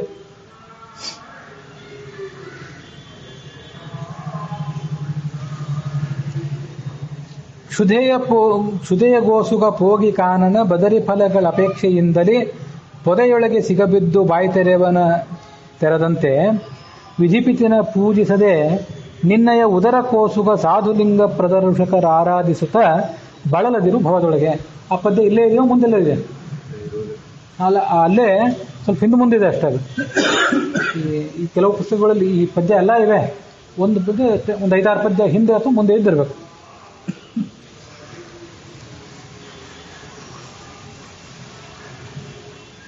ನೇ ಪದ್ಯ ಅಥವಾ 22ನೇ ಪದ್ಯ ನೋಡ್ರಿ, ಅಲ್ಲೇನಾದ್ರೂ ಇರಬಹುದು. ಇದೇ ಸಂಧಿಯೊಳಗೇನೆ ಸ್ವಲ್ಪ ಹಿಂದೆ ಇರಬಹುದು. ಒಬ್ಬ ಏನು ಮಾಡಿದ, ವಿಪರೀತ ಹಸಿವಿನಿಂದ ಬಳಲ್ತಿದ್ದ, ಕಾಡಿನಲ್ಲಿ ಸಿಕ್ಕಿ ಬಿದ್ದಿದ್ದಾನೆ. ಕ್ಷುಧೆಯ ಪೋಸುಗ 20ನೇ ಪದ್ಯ. ಸರಿ, ಕ್ಷುಧೆಯ ಗೋಸುಗ, ವಿಪರೀತ ಹಸಿವಾಗಿಬಿಟ್ಟಿತ್ತು ಒಬ್ಬನಿಗೆ, ಕಾಡಿನಲ್ಲಿ ಸಿಕ್ಕಿ ಬಿದ್ದಿದ್ದಾನೆ. ಕಾಡಿನಲ್ಲಿ ಸಿಕ್ಕಿ ಬಿದ್ದವನಿಗೆ ತನಗೆ ಬೇಕಾದಂಥ ಆಹಾರ ಎಲ್ಲಿಂದ ಸಿಗಬೇಕು? ಅವರು ಬೋರೆ ಹಣ್ಣುಗಳನ್ನು ನೋಡಿದ ಎಲ್ಲೋ ಒಂದು ಕಡೆ, ಅದನ್ನು ಹೋಗಿ ತಿನ್ನಬೇಕು ಅಂತ ಅಪೇಕ್ಷೆ ಪಟ್ಟ. ಅದರ ಪೊದೆ ಏನು ಮುಳ್ಳೆಲ್ಲ ಇರ್ತದೆ ಅದಕ್ಕೆ, ಆ ಪೊದೆಯೊಳಗೆ ಹೋಗಿ ಸಿಕ್ಕಿ ಬಿದ್ದು ಬಾಯಿ ತೆರೆದುಕೊಂಡು ಒದ್ದಾಡ್ತಾ ಬಿದ್ದ. ಆ ಸ್ಥಿತಿ ನಮಗೆ, ನಾವು ಕೂಡ ಸಂಸಾರ ಅನ್ನುವಂಥ ಈ ಘೋರವಾದ ಕಾಡಿನಲ್ಲಿದ್ದೇವೆ. ಆದರೆ ಆ ಪರಮಾತ್ಮನನ್ನು ಪೂಜೆ ಮಾಡಲಿಕ್ಕೆ ನಮಗೆ ತಿಳಿತಿಲ್ಲ. ಅವನನ್ನು ಪೂಜಿಸದೆ, ನಿನ್ನಯ ವಿಧಿಪಿತನ ಪೂಜಿಸದೆ ನಿನ್ನಯ ಉದರ ಕೋಸುಕ ಸಾಧುಲಿಂಗ ಪ್ರದರ್ಶಕರ ಆರಾಧಿಸುತ್ತ. ನಿನಗೇನಾಗಿದೆ ಅಂದರೆ, ನೀನು ಹೊಟ್ಟೆ ತುಂಬಬೇಕಾಗಿದೆ. ಈಗ ಹೊಟ್ಟೆ ತುಂಬಲಿಕ್ಕೋಸ್ಕರ ನೀನೇನು ಮಾಡ್ತಿ? ಯಾರ್ಯಾರೋ ಅಯೋಗ್ಯರ ಹತ್ರ ಹೋಗುತ್ತೆ. ಯಾರು ನಿಜವಾದ ಶಾಸ್ತ್ರಜ್ಞರು, ಯಾರು ಪ್ರಾಮಾಣಿಕರಾಗಿ ಶಾಸ್ತ್ರವನ್ನು ಬೋಧನೆ ಮಾಡ್ತಾರೆ, ಯಾರು ಜ್ಞಾನಭಕ್ತಿ ವೈರಾಗ್ಯಗಳನ್ನು ಸಂಪಾದನೆ ಮಾಡಿದ್ದಾರೆ ಅಂಥವ್ರನ್ನ ಸರಿಯಾಗಿ ಕಂಡು ಹಿಡ್ಕೊಳ್ಳೋದು ಕಷ್ಟ. ಅದಕ್ಕಾಗಿ ಸಾಧು ಲಿಂಗ ಪ್ರದರ್ಶಕರು, ವಸ್ತುತಃ ಸಾಧು ಸಜ್ಜನರಾದವರು ಭಾಗವತರಾದವರು ಕಡಿಮೆ ಇರ್ತಾರೆ. ಸಾಧುಗಳು ಸಜ್ಜನರು ಭಾಗವತರು ಅಂತ ತೋರಿಸ್ಕೊಳ್ಳೋರು ಬಹಳ ಜನ ಇರ್ತಾರೆ. ಇದು ಸಾಧುಗಳು ಅಂದ್ರೆ ಸಜ್ಜನರು, ಅವರ ಲಿಂಗ ಅಂದ್ರೆ ಚಿಹ್ನೆಗಳು. ಆ ಚಿಹ್ನೆಗಳನ್ನು ತೋರಿಸುವವರು ಮೇಲ್ನೋಟಕ್ಕೆ ಆ ಚಿಹ್ನೆಗಳನ್ನು ತೋರಿಸ್ತಾ ಇರ್ತಾರೆ, ಡಂಬಾಚಾರ ಮಾಡ್ತಿರ್ತಾರೆ. ಆ ಡಂಬಾಚಾರ ಮಾಡಿ ಜಗತ್ತನ್ನು ವಶೀಕರಿಸಿಕೊಂಡಿರ್ತಾರೆ. ಜನರು ಅವರ ವೇಷಭೂಷಣ ಇತ್ಯಾದಿಗಳನ್ನು ನೋಡಿ ಅವರಿಗೆ ಶರಣಾಗತರಾಗ್ತಾರೆ. ಆದರೆ ಆ ಶರಣಾಗತರಾದ ಜನರಿಗೆ ಇವರಿಂದ ಏನು ಲಾಭವಿಲ್ಲ. ಕೊನೆಗೆ ತಮ್ಮ ಸರ್ವಸ್ವವನ್ನು ಕಳ್ಕೊತಾರೆ, ತಮ್ಮ ಧನ ಮಾನ ಎಲ್ಲನೂ ಕಳ್ಕೊಂಡು ನೋಡಿರ್ತೀವಿ ಜಗತ್ತಿನಲ್ಲಿ. ಈಗ ಹೀಗೆ ಯಾವುದೋ ಆನಂದ ಬೇಕು ಅಂತ ಹೇಳಿ ಅಂಥವ್ರು ಯಾರ್ಯಾರ ಹೋಗಿ ಇದ್ದಿದ್ದೆಲ್ಲವನ್ನು ಕಳ್ಕೊಂಡು ಭ್ರಷ್ಟರಾಗಿ ಬಿಡ್ತೇವೆ. ತಾವು ಭ್ರಷ್ಟರು, ಬಂದಂಥ ಭಕ್ತರನ್ನು ಕೂಡ ಭ್ರಷ್ಟರನ್ನಾಗಿ ಮಾಡ್ತಾರೆ. ಕಲಿಯುಗದಲ್ಲಿ ಇಂಥ ಹಾವಳಿಗಳು ಹೆಚ್ಚು. ಬಳಲದಿರು ಭವದೊಳಗೆ. ಹೀಗಾಗಿ ಸಂಸಾರದಲ್ಲಿ ಒದ್ದಾಡ್ತೀವಿ. ಸರಿಯಾದ ಜ್ಞಾನಿಗಳನ್ನು ತಿಳ್ಕೊಳ್ಳೋದು ಹೇಗೆ ಅಂದರೆ, ವಸ್ತುತಃ ಜ್ಞಾನಿಗಳಾದವರು, ನಿಜವಾದ ಜ್ಞಾನಿಗಳಾದವರು, ಜ್ಞಾನಭಕ್ತ ವೈರಾಗ್ಯ ಇದ್ದವರು ಹೆಚ್ಚು ಪ್ರದರ್ಶನ ಮಾಡ್ತಿರೋದಿಲ್ಲ. ಅದಕ್ಕೆ ಪ್ರಧಾನ ಲಕ್ಷಣಗಳೇ ಅವು. ಇನ್ನೊಬ್ಬರನ್ನ ಟೀಕೆ ಮಾಡೋದಿಲ್ಲ, ಇನ್ನೊಬ್ಬರ ಬಗ್ಗೆ ಬೇಕಾಬಿಟ್ಟು ನಾಲಿಗೆ ಹರಿಬಿಡೋದಿಲ್ಲ, ಮತ್ತು ತಾವು ತನ್ನಲ್ಲಿರುವಂಥ ಪಾಂಡಿತ್ಯ ಜ್ಞಾನ ಭಕ್ತಿ ಇತ್ಯಾದಿಗಳನ್ನು ತೋರಿಸ್ಕೊಳ್ಳೋದಿಲ್ಲ. ತಮ್ಮಷ್ಟಕ್ಕೆ ತಾವು ಮೌನವಾಗಿರ್ತಾರೆ. ಕೇಳಿದರೆ ಹೇಳ್ತಾರೆ, ಕರುಣೆ ಇರ್ತದೆ ಜಗತ್ತಿನ ಬಗ್ಗೆ, ಕೇಳಿದರೆ ಹೇಳ್ತಾರೆ. ಕೆಲವರು ತೀರಾ ಅಂತರಂಗದ ಸಾಧನೆ ಮಾಡ್ತಾ ಇದ್ದವರು ಯಾರನ್ನು ಹತ್ರ ಬರಲಿಕ್ಕೆ ಬಿಡೋದಿಲ್ಲ, ಓಡಿಸಿಬಿಡ್ತಾರೆ. ಅದು ಕೆಲವು ಈ ಹಿಮಾಲಯದಲ್ಲಿ ಸಾಧನೆ ಮಾಡುವ ಕೆಲವು ಪುಸ್ತಕಗಳನ್ನು ಓದಿದ್ದೇನೆ. ಹಿಮಾಲಯದಲ್ಲಿ ಈ ಬದ್ರಿನಾಥನ ದೇವಾಲಯ ಇದೆಯಲ್ಲ, ಆ ದೇವಾಲಯದಿಂದಲೇ ಸುತ್ತಮುತ್ತಲು ಪರ್ವತಗಳಿವೆ, ನಾರಾಯಣ ಪರ್ವತ.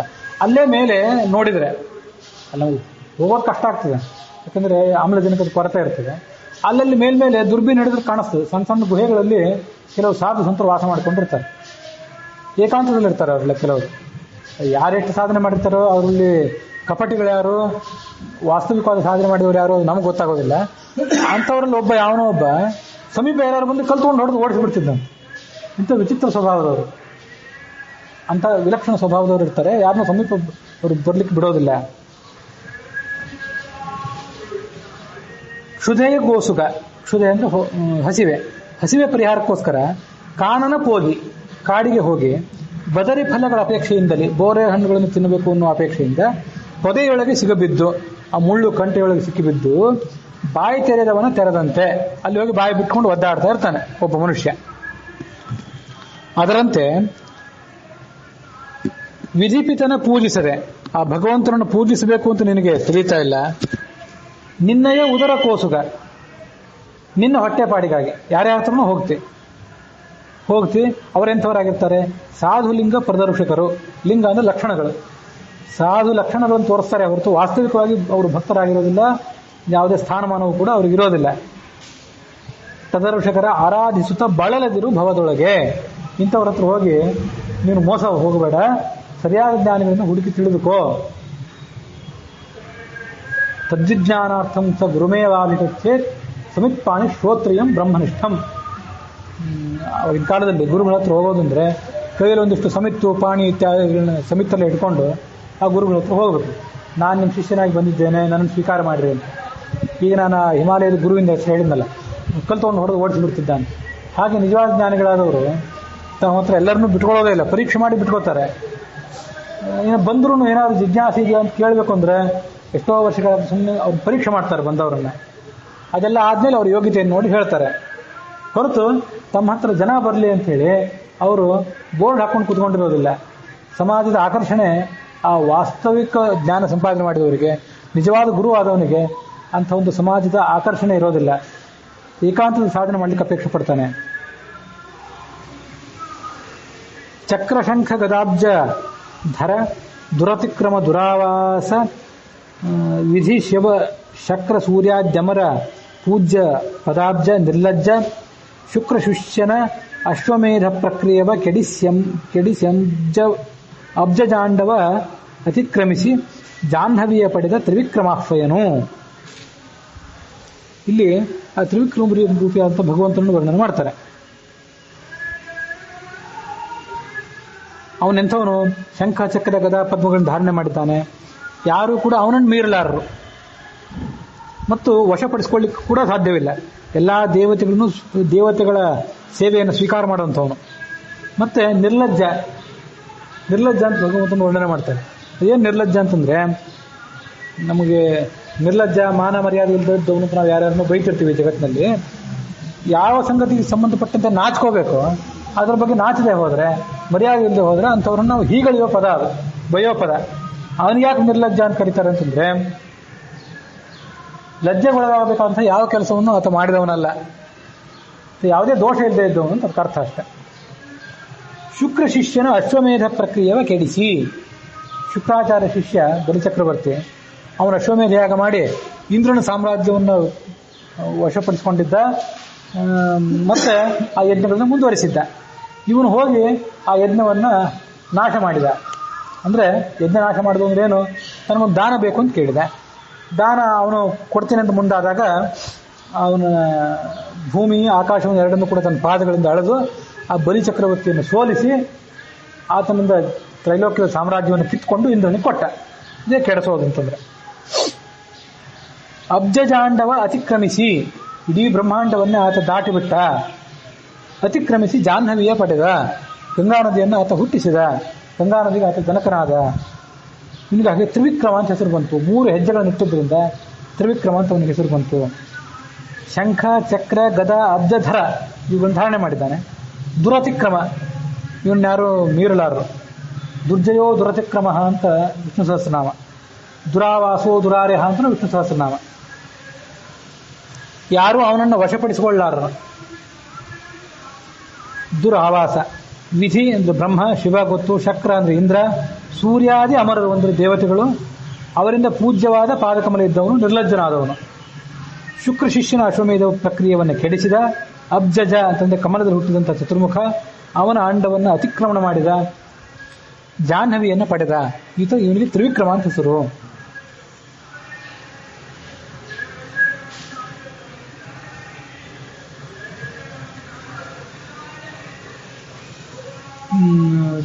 ತ್ರಿರಿತ್ರೇವಂ ತ್ರಯೋ ವೇದಾಃ ಕೀರ್ತಿತಾಃ ಮುನಿಸತ್ತಮೈಃ ಗ್ರಾಮನ್ನೇತಾಂಸ್ತು ಸರ್ವಾಂಸ್ತ್ವಂ ವಿಕ್ರಮೋಸಿ ಜನಾರ್ದನ ಅಂತ ಹರಿವಂಶದಲ್ಲಿ ಬಂದ ಮಾತು.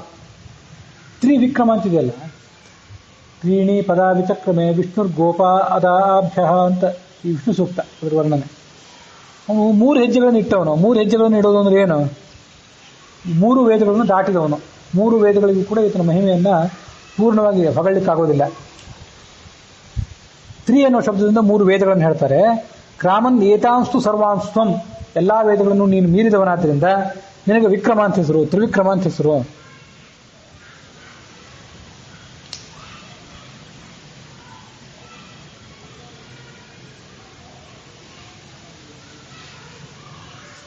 ವೇದಾನ್ ಕಾಲಾನ್ ಗುಣಾನ್ ಲೋಕಾನ್ ದೇವಮಾನುಷ ದಾನವಾನ್ ಚೇತನಾನ್ ಮಿಷ್ಟಾನ್ ತ್ರೀಣಿ ಪದ ವಿಚಕ್ರಮೆ ಅಂತ ಋಗ್ಭಾಷ್ಯದಲ್ಲಿ ಬಂದ ಮಾತು ಕೂಡ. ಎಲ್ಲರನ್ನೂ ಮೀರಿ ಬಿಟ್ಟಿದ್ದಾನೆ. ವೇದ, ಕಾಲ, ಜಗತ್ತು, ದೇವತೆಗಳು, ಮನುಷ್ಯರೆಲ್ಲರನ್ನೂ ಮೀರಿದ. ಮುಖ್ಯವಾಗಿ ಹೇಳಬೇಕಂದ್ರೆ ಚೇತನಾನ್ ಮಿಶ್ರಾನ್ ಇವರನ್ನು ಕೂಡ ಮೀರಿದವನು. ಚೇತನ ವಸ್ತುಗಳನ್ನು ಮೀರಿದವನು, ಅಚೇತನ ವಸ್ತುಗಳನ್ನು ಮೀರಿದವನು. ಮತ್ತೆ ಆ ಚೇತನ ಅಚೇತನ ಎರಡರ ಸಂಗಮ ಇದ್ದದ್ದು ಅಂದ್ರೆ ಈ ವೃಕ್ಷ. ಇಲ್ಲಿ ಚೇತನ ಅಚೇತನ ಅಂತಂದ್ರೆ ಜಡ ಅಂತ ಅರ್ಥ ಅಲ್ಲ. ಚೇತನ ಅಂದ್ರೆ ಸಂಚಾರ ಮಾಡುವಂಥದ್ದು, ಈ ಮನುಷ್ಯ ಇತ್ಯಾದಿ. ಅಚೇತನ ಅಂತಂದ್ರೆ ಕಲ್ಲು, ಕಬ್ಬಿಣ ಇತ್ಯಾದಿಗಳು. ಮಿಶ್ರರು ಅಂತಂದ್ರೆ ಈ ವೃಕ್ಷ, ಅದು ಸಂಚಾರ ಮಾಡೋದಿಲ್ಲ, ಅದ್ರ ಚೈತನ್ಯ ಇದೆ. ಹೀಗೆ ಮೇಲಿನ ಅರ್ಥ. ಪೂರ್ತಿ ಆ ಶ್ಲೋಕ ತೆಗೆದು ನೋಡಿದ್ರೆ ಗೊತ್ತಾಗ್ತದೆ. ಇದು ಮೇಲ್ನೋಟದ ಅರ್ಥ ಹೇಳಿದೆ. ಅದಕ್ಕಾಗಿ ಅವನನ್ನ ದುರತಿಕ್ರಮ, ತ್ರಿವಿಕ್ರಮ, ವಿಕ್ರಮ ಈ ಎಲ್ಲ ಶಬ್ದಗಳಿಂದ ವರ್ಣನೆ ಮಾಡ್ತಾರೆ.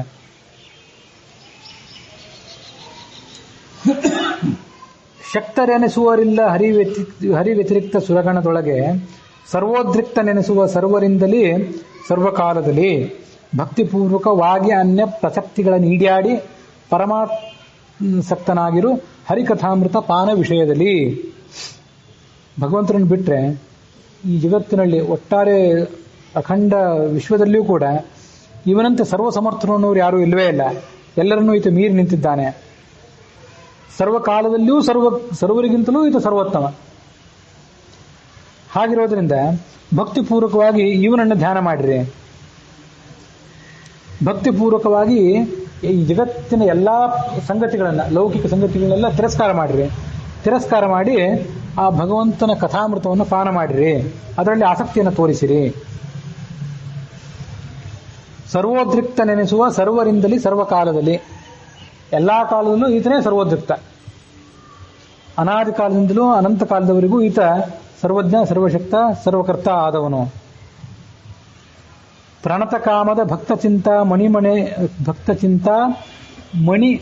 ಮಣಿಮಯಾಭರಣ ಭೂಷಿತ ಘೃಣಿ ಗುಣತ್ರಯ ದೂರವರ್ಜಿತ ಗಹನ ಸನ್ಮಹಿಮ. ಎಣಿಸ ಭಕ್ತರ ದೋಷಗಳ ಕುಂಭಿನಿಜಯಾಣ್ಮ ಶರಣ್ಯ ರಾಮಾರ್ಪಣವೆನಲು ಕೈಗೊಂಡ ಶಬರಿಯ ಫಲವ ಪರಮಾಪ್ತ. ಯಾರು ಭಕ್ತಿಪೂರ್ವಕವಾಗಿ ಆತನ ನಮಸ್ಕಾರ ಮಾಡ್ತಾರೆ ಅವರ ಎಲ್ಲಾ ಅಭೀಷ್ಟಗಳನ್ನು ಕೂಡ ಈತ ಈಡೇರಿಸ್ತಾನೆ. ಮತ್ತೆ ಭಕ್ತರಾದವರಿಗೆ ಚಿಂತಾಮಣಿ ಆದ್ರಿಂದ ಎಲ್ಲ ಅಭೀಷ್ಟಗಳನ್ನು ಈಡೇರಿಸ್ತಾನೆ.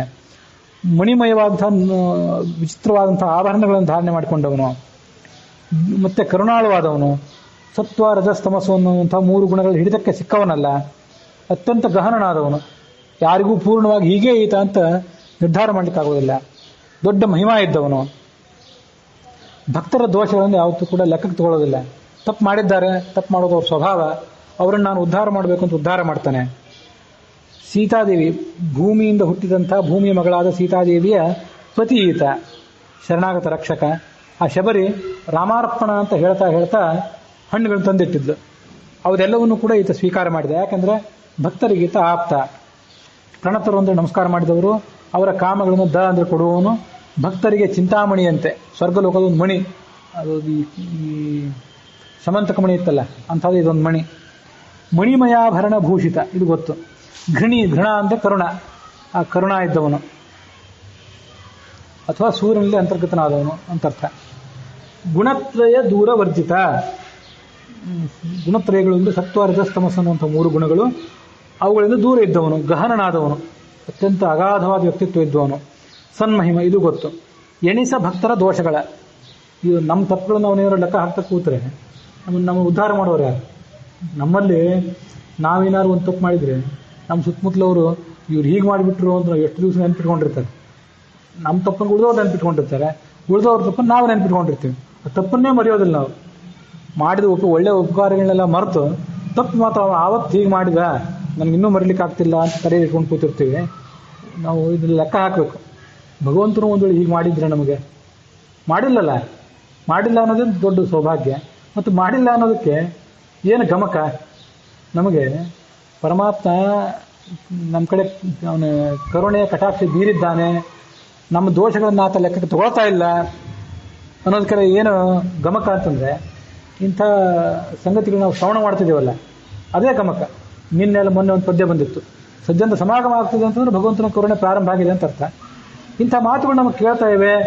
ಮತ್ತೆ ಭಕ್ತರ ದೋಷಗಳ ಎಣಿಸ ಅಂತ ಬಂತು, ಭಕ್ತರ ಪಾಪಗಳನ್ನು ನಾವು ಎಣಿಸೋದಿಲ್ಲ. ಹಾಗಂತ ಹೇಳಿ ಬೇಕಾಬಿಟ್ಟು ಪಾಪಗಳು ಮಾಡ್ಲಿಕ್ಕೆ ಹೋಗ್ಬೇಡ್ರಿ. ಬಲು ಕಟ್ಟುನಿಟ್ಟಿನವ ಅಂತ ಬಂತು ಇನ್ನೊಂದು ಹರಿರಾಮ್ ಸಾರದಲ್ಲಿ. ಏನಾದರೂ ಮಾಡಿದ್ರೆ ಭಾರಿ ಕೋಪ ಮಾಡ್ಕೋತಾನೆ, ಬಿಡೋಲ್ಲ ನಿಮ್ಮನ್ನ. ನೀವು ಇಡೀ ಜಗತ್ತೇನೋ ಇಂಥ 10 ಜಗತ್ತುಗಳು ಬಂದ್ರೇನು ಒನಕೆಯಲ್ಲಿ ಹಾಕಿ ಕುಟ್ಟಿ ಪುಡಿ ಮಾಡಿಬಿಡ್ತೀನಿ ಅಂತ ಹೆದರಿಸ್ತಾನೆ. ಅಂತ ಭಯಂಕರವಾದ ರೂಪ ಇದ್ದವನು ಹೌದು. ಅಷ್ಟು ಸಲಿಗೆಯನ್ನು ತಗೋಬೇಡ್ರಿ ಅವನನ್ನ. ಹಾಗಂತ ಹೇಳಿ ಭಗವಂತ ಎಷ್ಟೋ ಸರಿ ನಾನು ಹೇಳಿದ್ದೇನೆ ಎಷ್ಟೋ ಸರಿ, ಭಗವಂತ ಮಿಲಿಟರಿ ದಂಡನಾಯಕ ಅಂತ ತಿಳ್ಕೊಬೇಡ್ರಿ. ಹೇಗೆ ಪೂಜೆ ಮಾಡೋದು, ನೈವೇದ್ಯ ಮಾಡೋದು ಹೇಗೆ, ಅದು ಇದನ್ನ ಮೊದಲಿಡಬೇಕು, ಅದನ್ನು ಮೊದಲಿಡಬೇಕು, 108 ಸಂಗತಿಗಳು. ಅಷ್ಟೆಲ್ಲ ಸೂಕ್ಷ್ಮವಾಗಿ ನೈವೇದ್ಯ, ದೇವ್ರ ಪೂಜೆ ಎಲ್ಲ ಮಾಡ್ಲಿಕ್ಕೆ ಸಾಧ್ಯ ಏನು? ಪ್ರಯತ್ನ ಪಡಬೇಕು. ಬೇಕಾಬಿಟ್ಟಿಯಾಗಿ ಹೆಂಗೆ ಮಾಡಿದ್ರೆ ನಡೀತದೆ ಅಂತ ಮಾಡಬಾರ್ದು. ಆದರೆ ಏನು ತಪ್ಪು ಬಿಟ್ಟೆವು ಅಂತ ಮಾಡ್ಲಿಕ್ಕೇನೆ ಹಿಂಜರಿಬಾರ್ದು. ಮೊದಲು ಪ್ರಾರಂಭ ಮಾಡಬೇಕು. ಪೇಜಾರ ಸ್ವಾಮಿ ಗುರುಗಳು ವಿದ್ಯಾಮಾನ ತೀರ್ಥರು ಹೇಳ್ತಿದ್ರು, ಪೂಜಾ ಮಾಡ್ಲಿಕ್ಕೆ ಏನೂ ತಿಳಿದೇ ಇದ್ರೆ ಮೊದಲು ಹೋಗಿ ದೇವ್ರ ಎದುರು ಕೂತ್ಕೊಳ್ರಿ. ಸುಮ್ಮನೆ ಕೂತ್ಕೊಂಡು ಓಂ ನಮೋ ನಾರಾಯಣ ಅಂತ ಹೇಳಿ ನಿಮ್ಮ ಹತ್ರ ಇದು ದೇವರಿಗೆ ಒಂದು ನೀರು, ಒಂದು ಸೌಟು ಅಭಿಷೇಕ ಮಾಡ್ರಿ, ಸಾಕು. ನೀವು ಕೆಲಸಗಳನ್ನು ಪ್ರಾರಂಭ ಮಾಡಿದರೆ ಅದು ದೋಷಗಳನ್ನು ಆತ ಕಳೆದು ಒಂದು ಹೆಜ್ಜೆ ಇಟ್ಟರಲ್ಲ, ಅದು 2ನೇ ಹೆಜ್ಜೆಗೆ ಆತ ತಾನೇ ಕರ್ಕೊಂಡು ಹೋಗ್ತಾನೆ. ನೇಹ ಅಭಿಕ್ರಮನಾಶೋಸ್ತಿ ಪ್ರತ್ಯವಾಯೋ ನ ವಿದ್ಯತೆ. ಈ ಮಾಟ ಮಂತ್ರ ಇತ್ಯಾದಿ ಕೆಲವು ಆಚರಣೆಗಳಿವೆಯಲ್ಲ, ಒಂದು ಹೆಜ್ಜೆನ ತಪ್ಪಿ ಬಿಟ್ಟರೆ ಅದು ಬೂಮರಾಂಗ್ ಆಗಿಬಿಡ್ತದೆ, ನಿಮ್ಮ ತಲೆನೇ ಹಾರಿಸಿಬಿಡ್ತಾವೆ ದುಷ್ಟಶಕ್ತಿಗಳು. ಭಗವಂತ ಆಗಲ್ಲ. ಒಂದು ಹೆಜ್ಜೆ ತಪ್ಪಿಟ್ರಿಲ್ಲೋ, ಆದರೆ ನಮಗೆ ತಿಳಿದಿಲ್ಲ, ನಾವು ಜ್ಞಾನಿಗಳಲ್ಲ, ವಿದ್ವಾಂಸರಲ್ಲ, ನಮ್ಗೆ ಗೊತ್ತಿಲ್ಲ ಅಂತ ಅವನನ್ನ ಕೇಳ್ಕೊಂಡ್ರೆ ಅದು ಅದನ್ನ ಕಾಪಾಡ್ತಾನೆ. ಪ್ರತ್ಯವಾಯೋ ನ ವಿದ್ಯತೆ, ಇಟ್ಟ ಹೆಜ್ಜೆ ಇಲ್ಲಿ ಎಂದು ಸುಳ್ಳಲ್ಲ. ಇಲ್ಲಿ ಈ ಧರ್ಮದಲ್ಲಿ ಪ್ರಾರಂಭ ಮಾತ್ರ ಇಚ್ಛಾವ ವಿಷ್ಣು ಧರ್ಮೇನ ನಿಷ್ಫಲ. ಒಂದು ಪ್ರಾರಂಭ ಮಾಡ್ರಿ, ದೇವ್ರ ಎದುರಿಗೆ ಹೋಗಿ ಕೂತ್ಕೊಳ್ರಿ ಮೊದಲು. ಅದಕ್ಕಿಂತ ಮೊದಲು ಯಾರು ದೇವ್ರ ಪೂಜೆ ಮಾಡ್ತಿದ್ರು ಹೋಗಿ ನೋಡ್ರಿ ಸಾಕು. ಎಲ್ಲೋದಕ್ಕೆ ಪ್ರವಚನ ನಡೀತಿದ್ರು ಸುಮ್ಮನೆ ಒಂದ್ಸರಿ ಹೋಗಿ ಬರ್ರಿ. ಮುಗಿಲಿಕ್ಕೆ 5 ನಿಮಿಷ ಇದೆ ಅನ್ನುವಾಗ 6:25 ಬಂದು 6:30 ಹೊರಟೋಗಿರ್ಬೇಕಾದ್ರೆ ಯಾರು ಪೂಜೆ ಮಾಡ್ತಿದ್ರಲ್ಲಿ ನೋಡ್ರಿ. 5 ನಿಮಿಷ ನೋಡ್ಬೇಕು ಅನಿಸಿದವರಿಗೆ ನಾಳೆ 10 ನಿಮಿಷ ನೋಡ್ಬೇಕು ಅನಿಸ್ತದೆ. ಮಾರನೇ ದಿವಸ ನಾವು ಮಾಡಿಬಿಡೋಣ, ದೇವ್ರ ತಲೆ ಮೇಲೆ ಒಂದು ಸೌಟ್ ನೀರು ಹಾಕೋಣ ಅಂತ ಅನಿಸ್ತದೆ. ಅದಾದ್ಮೇಲೆ ಪುರುಷ ಸೂಕ್ತದ 16 ಋಕ್ಕಗಳಿವೆಯಲ್ಲ, ಈ ವಿದ್ಯಾಮಾನ ತೀರ್ಥರು ಹೇಳಿದ್ದು. ಒಂದೊಂದು ಋಕ್ಕ ಹೇಳ್ತಾ ಸ್ನಾನಂ ಸಮರ್ಪಯಾಮಿ, ಆಚಮನ ಸಮರ್ಪಯಾಮಿ, ನೈವೇದ್ಯಂ ಸಮರ್ಪಯಾಮಿ ಅಂತ ಹೇಳ್ತಾ ಹೋಗ್ರಿ. 10-15 ನಿಮಿಷದಲ್ಲಿ ದೇವ್ರ ಪೂಜೆ ಮುಗಿದು ಹೋಗ್ತದೆ. ಪುರುಷ ಸೂಕ್ತದಿಂದ ಷೋಡಶೋಪಚಾರ ಪೂಜಾ ಮಾಡಿದರೆ ಮುಂದೆ ಪೀಠ ಪೂಜಾ, ಆವರಣ ಪೂಜಾ ನಿಮಗೆ ಎಷ್ಟೊತ್ತು ಮಾಡ್ಲಿಕ್ಕೆ ಸಾಧ್ಯ ಇದೆ ಅದು ಭಗವಂತ ಅದನ್ನು ಕಲಿಸ್ತಾನೆ ತಾನೆ. ಆ ಸೇವಾವನ್ನು ಸ್ವೀಕಾರ ಮಾಡ್ತಾನೆ. ಅದು ಭೌತಿಕ ಪೂಜಾ ಆಯಿತು. ಮಾನಸ ಪೂಜಾ, ಶ್ರವಣ ಮರಣ ಇದೆಲ್ಲ ಅದನ್ನು ಆತ ಮಾಡಿಸುವಂಥ ಅವಕಾಶವನ್ನು ತಾನೇ ಕೊಡ್ತಾನೆ. ಆತ ಇಷ್ಟೆಲ್ಲ ಕೊಡ್ತಿದ್ದಾನೆ ಅಂತ ಅನ್ನೋದು ನಮ್ಮ ದೋಷಗಳನ್ನ ಆತ ಎಣಿಸಿಲ್ಲ ಅನ್ನೋದಕ್ಕೆ ಒಂದು ಸೂಚಕ. ಎಣಿಸ್ತಾ ಕೂತು ಬಿಟ್ಟಿದ್ರೆ ನನಗೆ ಲಕ್ಷ್ಮೀದೇವಿ ಅಂತ ಮುಖ್ಯಪ್ಪನಂತ ಮಹಾಭಕ್ತರಿದ್ದಾರೆ, ನೀನ್ ಯಾವ ಸೀಮೆಯ ಭಕ್ತ, ನಿನ್ ಪೂಜೆ ಯಾಕೆ ಸ್ವೀಕಾರ ಮಾಡಬೇಕು, ನಿನ್ ಪ್ರವಚನ ನಾನು ಯಾಕೆ ಕೇಳಬೇಕು ಅಂತ ಆತ ಕೂತಿದ್ರೆ ನಮ್ ಗತಿ ಏನು? ಕುಂಭಿಣಿಗೆ ಆಣ್ಮ, ಕುಂಭಿಣಿ ಅಂದ್ರೆ ಭೂಮಿ, ಅವಳಿಂದ ಹುಟ್ಟಿದಂಥ ಸೀತೆ, ಅವಳ ಆಣ್ಮ ಅಂದ್ರೆ ಅವಳ ಗಂಡ, ಶರಣಾಗತ ರಕ್ಷಕ, ರಾಮಾರ್ಪಣ ಅಂತ ಹೇಳಿದ್ರೆ ಕುಂಭಿಣಿ ಪತಿ ಕುಹಯೋಗವ ಕಳೆಯುವ ಅಂತ ಬಂತಲ್ಲ, ಅದಕ್ಕೆ ನೀನ್ ನೆನ್ಪು ಮಾಡ್ಕೊಂಡಿರ್ಬೇಕು. ಕುಂಭಿಣಿ ಅಂದ್ರೆ ಭೂಮಿ, ಆ ಭೂಮಿಯ ಪತಿ ಅಂದ್ರೆ ಕೃಷ್ಣದೇವರಾಯ. ಅವನಿಗೆ ಕುಹಯೋಗ ಅಂತ ಕೆಟ್ಟ ಯೋಗವನ್ನು ಬಂದಿತ್ತು. ಆವಾಗ ರಾಜ ನಾಶ ಆಗೋ ಪರಿಸ್ಥಿತಿ ಬಂದಿತ್ತು. ವ್ಯಾಸರಾಜರು ಆವಾಗ ಅಲ್ಲಿ ಈ ರಾಘವೇಂದ್ರ ಸ್ವಾಮಿಗಳು ಆವಾಗ ವ್ಯಾಸರಾಜರಾಗಿದ್ದಾಗ ಸಿಂಹಾಸನದಲ್ಲಿ ಕೂತ್ಕೊಂಡು ಆ ಕುಹಯೋಗವನ್ನೆಲ್ಲ ತಾವು ಎದುರಿಸಿ, ಯಾಕಂದ್ರೆ ರಾಜನಿಗೆ ಅನಿಷ್ಟ ಅಂತಿರ್ತದಲ್ಲಿ, ಆ ಕುಹಯೋಗವನ್ನು ತಾವು ಎದುರಿಸಿ ಆ ಸಿಂಹಾಸನದ ರಾಜ ಕೆಳಗಿಳಿದ್ಮೇಲೆ ಅವನಿಗೇನಾಗಲಿಲ್ಲ. ಇವರು ಅವನ್ನ ಎದುರಿಸಿ ಆ ಯೋಗ ಮುಗಿದ ಮತ್ತೆ ಅವನು ಅಲ್ಲಿ ಕೂಡಿಸಿದ್ರು ಅಂತ ಹೀಗೆ ಅಲ್ಲಿ ಶ್ರವಣ ಮಾಡ್ತೀವಿ. ಅದು ಅವ್ರು ಮಾಡಿದ ಉಪಕಾರ ಅಷ್ಟಿಷ್ಟಲ್ಲ. ಸಿಂಹಾಸನದಲ್ಲಿ ಕೂತಿದ್ರು ಅದೇ ವ್ಯಾಸರಾಜರೇ ಆ ಕೃಷ್ಣದೇವರಾಯನ ಕಾಲ ಅಲ್ಲ, ಪ್ರಾಯ ಅವನ ಹಿಂದಿನ ಆಡಳಿತಗಾರ. ಅವನು ಆ ತಿರುಪತಿಯ ಈ ಅರ್ಚಕರನ್ನೆಲ್ಲ ಕೊಂದು ಹಾಕಿಬಿಟ್ಟಿದ್ದಂತ ನಾನು ಮೊನ್ನೆ ಒಂದು ದಿವಸ ಹೇಳಿದ್ನಲ್ಲ. ಆ ಮಕ್ಕಳು ಆ ಮಯೂರ ವಾಹನ, ಹಂಸವಾಹನ ಅದನ್ನೆಲ್ಲ ಏರಿ ಆಡ್ತಿದ್ರಂತ. ಆದ್ರೆ ರಾಜನಿಗೆ ತಿಳಿಯಿತು ಆ ತಿರುಪತಿ ಅರ್ಚಕನೆಲ್ಲ ಕೊಂದು ಹಾಕಿಬಿಟ್ಟಿದ್ದಂತೆ, ಕೊಲಿಸಿಬಿಟ್ಟಿದ್ದಂತೆ, ಮರಣದಂಡನೆ ಕೊಡಿಸಿ. ಮತ್ತೆ ಅದನ್ನ ಅರ್ಚನೆ ಮಾಡೋರು ಯಾರಲ್ಲಿ? ಆ ಇದ್ದ ಮಕ್ಕಳು ದೊಡ್ಡವರಾಗೋ ತನಕ, ಸಣ್ಣ ಮಕ್ಕಳಿದ್ದವ್ರು ದೊಡ್ಡವರಾಗೋ ತನಕ ವ್ಯಾಸರಾಜರು 12 ವರ್ಷ ಅಲ್ಲಿ ಪೂಜಾ ಮಾಡಿದ್ರು ಅಂತ ಅವರು ಚರಿತ್ರದಲ್ಲಿ ನಾವು ಶ್ರವಣ ಮಾಡ್ತೀವಿ. ಅದು ಕುಂಭಿಣಿಪತಿ ಕುಹಯೋಗವ ಕಳೆದ. ಅದು ರಾಮಾರ್ಪಣ ಅನ್ನೋದು. ನೀವು ಕೃಷ್ಣಾರ್ಪಣ ಅಂದ್ರಿ, ರಾಮಾರ್ಪಣ ಅಂದ್ರಿ, ಬ್ರಹ್ಮಾರ್ಪಣ ಅಂದ್ರಿ, ನರಸಿಂಹಾರ್ಪಣ ಅಂದ್ರಿ, ಏನು ಬೇಕಾದ್ರೂ ಯಾವ ಶಬ್ದ ಬೇಕಾದ್ರೂ ಉಚ್ಚಾರ ಮಾಡ್ರಿ. ಇಂಥದೇ ಶಬ್ದವನ್ನು ಉಚ್ಚಾರ ಮಾಡಬೇಕು ಅಂತಿಲ್ಲ. ಮೊನ್ನೊಬ್ರು ಬೆಂಗಳೂರಿನಲ್ಲಿ ಭೇಟಿಯಾಗಿದ್ರು.